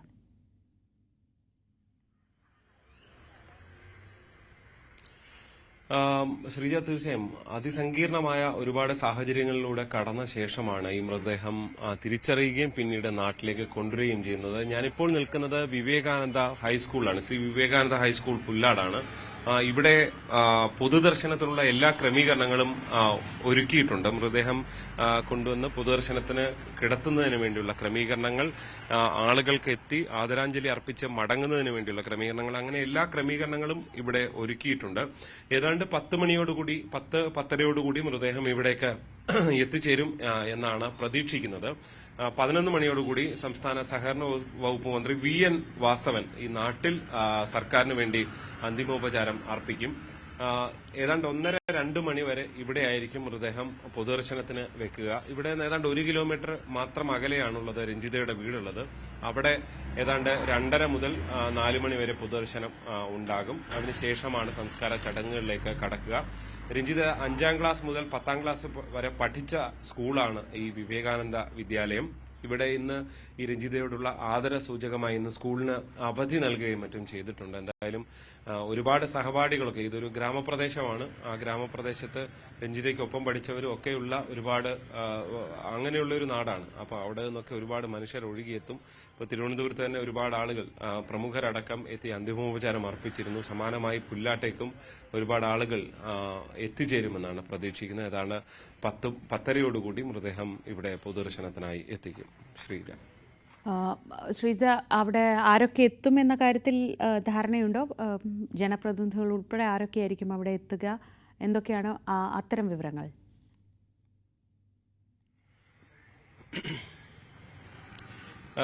ശ്രീജ, മന്ത്രി വീണ ജോർജ് സ്ഥലത്തില്ല, അവർ വിദേശ പര്യടനത്തിലാണ്. അതുകൊണ്ട് തന്നെയാണ് സഹകരണ മന്ത്രി VN വാസവനെ സംസ്ഥാന സർക്കാർ ആദരാഞ്ജലി അർപ്പിക്കുന്നതിന് വേണ്ടി നാട്ടിലെ ചടങ്ങുകളിൽ പങ്കെടുക്കുന്നതിന് വേണ്ടി ചുമതലപ്പെടുത്തിയിരിക്കുന്നത്. അതിനാണ് മന്ത്രി ഏതാണ്ട് 11 മണിയോടുകൂടി ഇവിടേക്ക് എത്തിച്ചേരും എന്ന് അറിയിച്ചിരിക്കുന്നത്. പത്തനംതിട്ട MP ആന്റോ ആന്റണി സ്ഥലത്തുണ്ടായിരുന്നില്ല, ഡൽഹിയിലാണ്. അദ്ദേഹം അവിടെ നിന്ന് ഇങ്ങോട്ടേക്ക്, ഇത് വളരെ പെട്ടെന്നുള്ളൊരു, ഇന്നലെ വളരെ വൈകി മാത്രം അറിഞ്ഞൊരു തീരുമാനമാണ്, വളരെ പെട്ടെന്നാണ്. അതുകൊണ്ട് തന്നെ ഇത്ര ദിവസത്തോളം കാത്തിരുന്നുവെങ്കിൽ പോലും ഈ സംസ്കാരം തീരുമാനിക്കുകയും പെട്ടെന്ന് ചടങ്ങുകളിലേക്കൊക്കെ കടക്കേണ്ടി വന്നത് വളരെ പെട്ടെന്നാണ്, അപ്രതീക്ഷിതമാണ്. കാരണം പല സങ്കീർണതകളും ഉണ്ടായിരുന്നു. ആദ്യം സഹോദരന്റെ സാമ്പിളുകൾ മാച്ച് ആകാതെ വരുന്നു, പിന്നെ അമ്മയുടെ സാമ്പിൾ, അങ്ങനെ അത്രത്തോളം മൃതദേഹത്തിന്റെ സാഹചര്യവും അവസ്ഥകളും ഒക്കെ അത്രത്തോളമാണ്. അതുകൊണ്ട് തന്നെ അത്തരം പരിശോധനകളെല്ലാം പൂർത്തിയാക്കിയാണ് എത്തുന്നത്. പക്ഷെ വളരെ പെട്ടെന്നാണ് ഇങ്ങനെ ഒരു സംസ്കാരത്തിലേക്കൊക്കെ കടക്കുകയും ചെയ്യുന്നത്. അതുകൊണ്ട് എല്ലാവർക്കും എത്താൻ കഴിയുന്ന ഒരു സാഹചര്യം ഉണ്ട് എന്ന് കരുതാൻ വയ്യ. അതുകൊണ്ടാണ് ഇപ്പം സംസ്ഥാന മന്ത്രി തന്നെ അങ്ങനെ ഒരു മാറുന്ന നിലയിലേക്ക് വന്നത്. എന്തായാലും കൂടുതൽ ആളുകൾ എത്തിച്ചേരും. കുറച്ചുകൂടി കഴിഞ്ഞാലാണ് ഇക്കാര്യത്തിൽ അന്തിമമായ വ്യക്തത വരിക. ശരി ശ്രീജിത്ത്, ഇന്നലെ വൈകി തന്നെയാണ് അങ്ങനെ ഒരു തീരുമാനം അറിയിച്ചത്. രഞ്ജിതയുടെ മൃതദേഹം തിരിച്ചറിയുകയും പിന്നീട് നാട്ടിലേക്ക് വളരെ പെട്ടെന്ന് എത്തിക്കാനുള്ള ഒരു തീരുമാനമൊക്കെ ഇന്നലെ വൈകിയാണ് ഉണ്ടായത്. അതിനുശേഷമാണ് ഇന്നിപ്പോൾ സംസ്കാര ചടങ്ങുകൾ സജ്ജീകരിച്ചിട്ടുള്ളത്. ശ്രീജിത്ത് പുല്ലാടുണ്ട്, അവിടെ നിന്നുള്ള ഏറ്റവും പുതിയ വിവരങ്ങൾ നമുക്ക് അപ്പോൾ തന്നെ എത്തിക്കാം. മറ്റു വാർത്തകളിലേക്ക് മടങ്ങിപ്പോകുമ്പോൾ ഏറ്റവും പ്രധാനം, ഇന്നത്തെ ദിവസം തുടങ്ങുന്നത് തന്നെ അമേരിക്കൻ പ്രസിഡന്റ് ഡൊണാൾഡ് ട്രംപിന്റെ വെടിനിർത്തൽ പ്രഖ്യാപനത്തോടെയാണ്. ഇറാനും ഇസ്രയേലും തമ്മിൽ വെടിനിർത്തുന്നു എന്ന് ട്രംപ് ട്രൂത്ത് സോഷ്യലിൽ പ്രഖ്യാപിച്ചതിന് പിന്നാലെ ഇസ്രയേലിലേക്ക് വീണ്ടും ആക്രമണത്തിന് ഇറാന്റെ ശ്രമമുണ്ടായിരിക്കുന്നു. MG മിഥുൻ ചേരുന്നു വിവരങ്ങളുമായി. മിഥുൻ, ഈ പ്രഖ്യാപനത്തിന് തൊട്ടു പിന്നാലെ ടെഹ്റാനിൽ സ്ഫോടന ശബ്ദം കേട്ടതായുള്ള വിവരങ്ങളുണ്ട്. ഇപ്പോൾ ആക്രമണത്തിൽ ഇറാൻ ശ്രമിക്കുന്നു എന്ന വാർത്ത കൂടി വരുന്നുണ്ട്. എന്തൊക്കെയാണ് നമുക്ക് ലഭിക്കുന്ന വിവരങ്ങൾ? ശ്രീജ, ഇപ്പോൾ ടെല്ലവീവിൽ സൈറൻ മുഴങ്ങിയതായിട്ടുള്ള ഏറ്റവും പുതിയ റിപ്പോർട്ടുകൾ കൂടി പുറത്തു വരുന്നുണ്ട്. അതായത് ഇറാൻ മിസൈലുകൾ ലോഞ്ച് ചെയ്തതായിട്ടുള്ള വിവരങ്ങൾ ലഭിക്കുമ്പോൾ ആദ്യം തന്നെ സൈറൻ മുഴങ്ങുകയും ചെയ്യും. അത്തരത്തിൽ ഉള്ള സൈറനുകൾ മുഴങ്ങുന്നു ടെല്ലവീവിൽ എന്നുള്ള വിവരങ്ങളാണ് ഈ ഒരു ഘട്ടത്തിൽ പുറത്തു വരുന്നത്. കാരണം ഇറാന്റെ ഭാഗത്തു നിന്ന് ആക്രമണം ഉണ്ടാകാൻ പോകുന്നു. സ്വാഭാവികമായും ഈ സീസ്ഫയർ എന്ന ആ ഒരു അവകാശവാദം ട്രംപ് ഉന്നയിച്ചതിന് പിന്നാലെ തന്നെ ഇസ്രായേലിന്റെ മിന്നലാക്രമണം ഇറാനിലെ ടെഹ്റാൻ അടക്കമുള്ള പ്രധാനപ്പെട്ട മേഖലകളിലൊക്കെ ഉണ്ടായിരുന്നു. അതിന് പിന്നാലെയാണ് ഇപ്പോൾ ഇസ്രായേലിലേക്ക് ഇറാന്റെ ആക്രമണം ഉണ്ടാകുമെന്നുള്ള സൂചനകൾ കൂടി പുറത്തു വരുന്നത്. അതായത് ഒരു തരത്തിലും ഈ ഒരു സീസ്ഫയറുമായി മുന്നോട്ട് പോകുന്നില്ല, അല്ലെങ്കിൽ അത്തരത്തിലൊരു സാഹചര്യം ചർച്ച ആയില്ല എന്ന് ഇറാൻ പറയുന്നത് വ്യക്തമാക്കുന്ന തരത്തിലാണ് ഇനിയുള്ള നീക്കങ്ങൾ എന്ന് തന്നെയാണ് നമുക്ക് മനസ്സിലാക്കാൻ സാധിക്കുന്നത്. അങ്ങനെ ഇരു രാജ്യങ്ങളും ഈ സംഘർഷത്തിൽ നിന്ന് ഒരു മയവും വരുത്തുന്നില്ല. സീസ്ഫയർ എന്ന രീതിയിലുള്ള ഒരു അവകാശവാദം ട്രംപ് ഉന്നയിക്കുമ്പോൾ അതൊന്നും തന്നെ കണ്ടില്ല എന്ന രീതിയിൽ കാര്യങ്ങൾ മുന്നോട്ട് പോകുന്നു എന്ന് തന്നെ വേണം നമുക്ക് കരുതാൻ. അങ്ങനെ പശ്ചിമേഷ്യ ഒരു സംഘർഷത്തിൽ നിന്ന് വലിയൊരു യുദ്ധസമാനമായ സാഹചര്യത്തിലേക്ക് നീങ്ങുകയും ചെയ്യുന്നു എന്നുള്ളതാണ്. വിമാന സർവീസുകൾ വലിയ രീതിയിൽ ബാധിക്കുന്നു.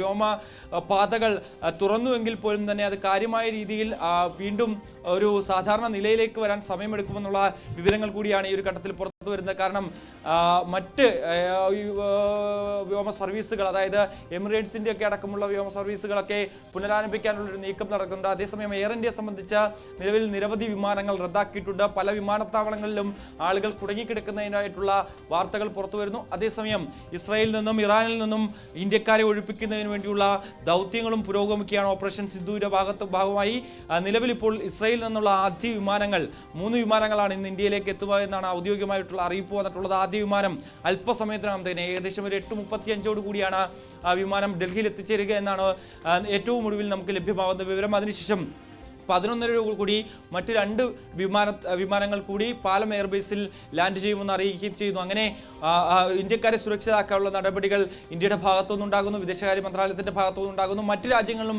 സമാനമായ നീക്കമുണ്ടായിരുന്നു. കഴിഞ്ഞ ദിവസം UK നിന്നും ഒപ്പം തന്നെ ഓസ്ട്രേലിയയിൽ നിന്നുമൊക്കെയുള്ള പ്രതിനിധികളെ ഇസ്രായേലിൽ നിന്നും ഒക്കെ പിൻവലിക്കുന്ന സാഹചര്യം, അത്തരത്തിൽ സുരക്ഷിത സ്ഥാനത്തേക്ക് മാറണമെന്നുള്ള നിർദ്ദേശം നൽകുന്നു.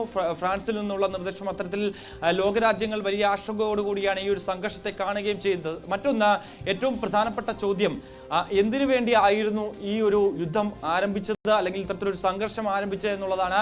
അതായത് US മുന്നോട്ട് വെച്ച പ്രധാനപ്പെട്ട കാര്യം ഈ ആണവ സമ്പുഷ്ടീകരണം അത് നിർത്തലാക്കുക, അതുമായി മുന്നോട്ട് പോകാൻ ഇറാൻ പാടില്ല. ഒപ്പം തന്നെ ആണവ കരാർ സംബന്ധിച്ചുള്ള ചർച്ചകളിലേക്ക് ഇറാൻ വരണം. മറ്റൊന്ന്, ഖമനയുടെ സ്ഥാനചലനമാണ്.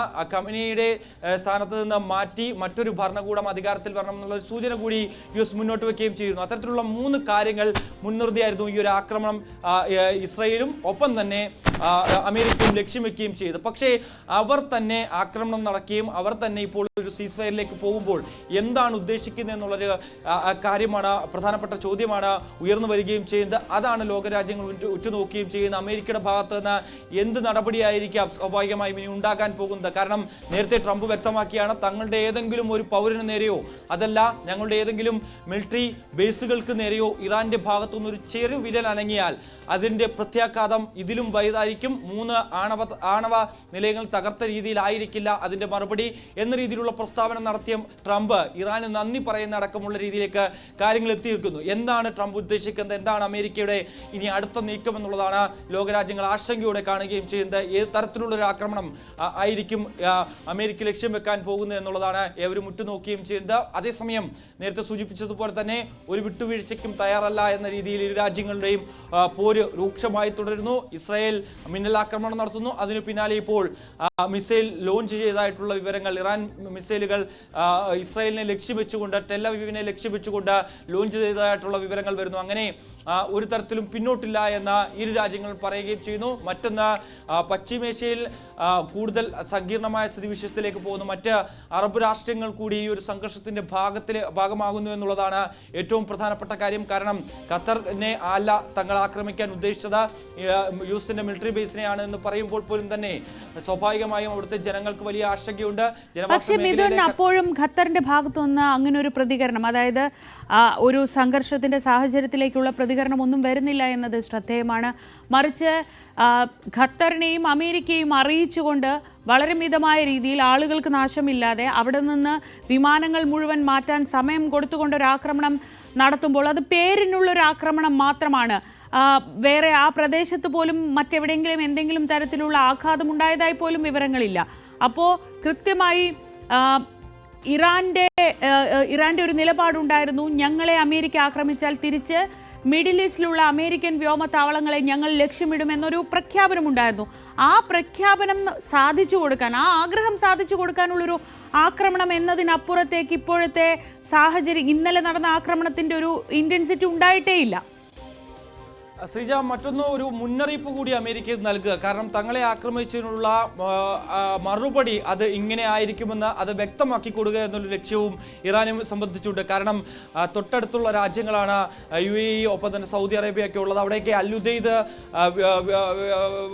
ബേസിലാണ്, മിലിറ്ററി ബേസിലാണ് ഇത്തരത്തിലൊരു ആക്രമണം നടത്തുകയും ചെയ്തത്. നമുക്കറിയാം പശ്ചിമേഷ്യയിലെ ഏറ്റവും വലിയ യുഎസിന്റെ മിലിറ്ററി ബേസ് കൂടിയാണ് അൽ-ഉദൈദിലുള്ളത്. ഏകദേശം 100ഓളം വിമാനങ്ങൾ നിർത്തിയിടാൻ സാധിക്കുന്ന തരത്തിലുള്ള ബേസ്, 10,000-ലധികം സൈനികർ ഉള്ള ബേസ്, അവിടെയാണ് ഇത്തരത്തിലൊരു ആക്രമണം നടത്താൻ ഇറാൻ തുനിയുകയും ചെയ്തത്. അത്തരത്തിൽ ഏറ്റവും ശക്തമായ ഇടത്ത് തന്നെ ആക്രമണം നടത്തിക്കൊണ്ട് ഒരു വ്യക്തമായ മറുപടി, അതായത് തങ്ങളെ ആക്രമിച്ചാൽ ഇനി ഏതെങ്കിലും തരത്തിലുള്ള ആക്രമണം യുഎസിന്റെ ഭാഗത്തു നിന്നും ഉണ്ടായാൽ അതേ നാണയത്തിൽ തിരിച്ചടിക്കാൻ തങ്ങൾക്കും അറിയാമെന്നുള്ള ഒരു വ്യക്തമായ മുന്നറിയിപ്പ് അല്ലെങ്കിൽ ഒരു മറുപടി കൂടി കൊടുക്കുക എന്നുള്ളതായിരുന്നു പ്രധാനമായും ഇറാൻ ലക്ഷ്യം വെച്ചതെന്നാണ് നമുക്ക് ഈ ഒരു ഘട്ടത്തിൽ മനസ്സിലാക്കാൻ സാധിക്കുന്നത്. പക്ഷേ ഒരു മിസൈൽ മാത്രമാണ് ഇത്തരത്തിൽ വ്യോമത്താവളത്തിൽ പതിച്ചതെന്നുള്ള ഒരു സ്ഥിരീകരണം വന്നില്ല എങ്കിൽ പോലും അത്തരത്തിലുള്ള റിപ്പോർട്ടുകളുണ്ട്. പക്ഷേ ബാക്കിയെല്ലാം തന്നെ ഖത്തറിന്റെ വ്യോമ പ്രതിരോധ സംവിധാനങ്ങൾക്ക് തകർക്കാനാകുകയും ചെയ്തു എന്ന് പറയപ്പെടുകയും ചെയ്യുന്നു. എന്തായാലും അത്തരത്തിലുള്ള വാദങ്ങളും അവകാശവാദങ്ങളും ഒരു ഘട്ടത്തിൽ നിലനിൽക്കുന്നുണ്ട്. നിലവിൽ ഇനി എന്താണ്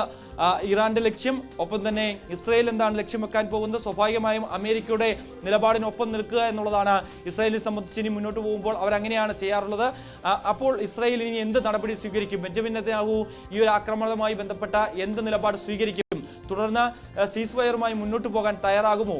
അതല്ല വീണ്ടും തുറന്ന് യുദ്ധം ചെയ്യാൻ അല്ലെങ്കിൽ യുദ്ധത്തിലേക്ക് കടക്കാൻ, ഈ ഒരു സംഘർഷം കൂടുതൽ സങ്കീർണമായ സ്ഥിതിവിശേഷത്തിലേക്ക് എത്തിക്കാൻ ഒരു നീക്കമായിരിക്കുമോ ബെഞ്ചമിൻ നെതന്യാഹു നടത്താൻ പോകുന്നത് എന്നുള്ള കാര്യങ്ങളാണ് ഇനി അറിയേണ്ടതായിട്ടുള്ളത്. നിലവിൽ ഒരു വിട്ടുവീഴ്ചയ്ക്കും തയ്യാറല്ല എന്നുള്ളതാണ് മറ്റൊന്നും പ്രധാനപ്പെട്ട കാര്യം നമ്മൾ എടുത്തു കാണേണ്ടത്. അതായത് സംഘർഷം അവസാനിപ്പിക്കാൻ ഇസ്രയേൽ തയ്യാറായാലും തയ്യാറായില്ലേലും ആണവ സമ്പുഷ്ടീകരണവുമായി ബന്ധപ്പെട്ടുള്ള കാര്യങ്ങളിൽ മുന്നോട്ട് പോകും, ഒരു ചുവടും പിന്നോട്ട് വെക്കില്ല എന്ന് ഇറാൻ നയം ആവർത്തിച്ച് വ്യക്തമാക്കുന്നു എന്നുള്ളതാണ്.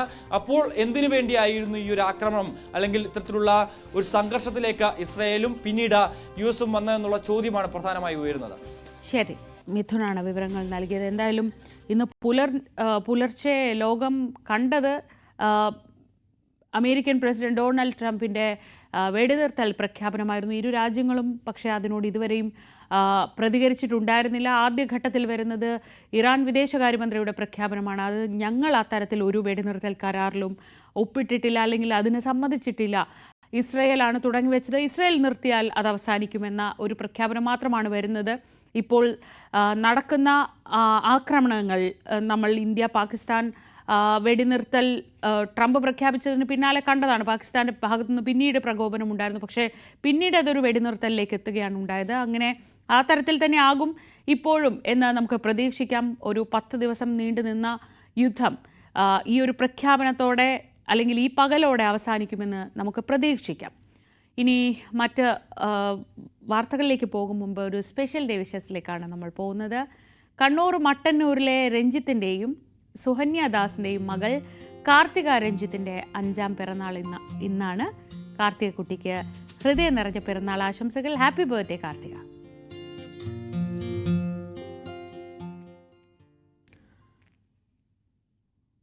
ഇനി നമ്മൾ പോലീസ് പെട്രോളിലേക്കാണ് പോകുന്നത്. ടോം കുര്യാക്കോസ്.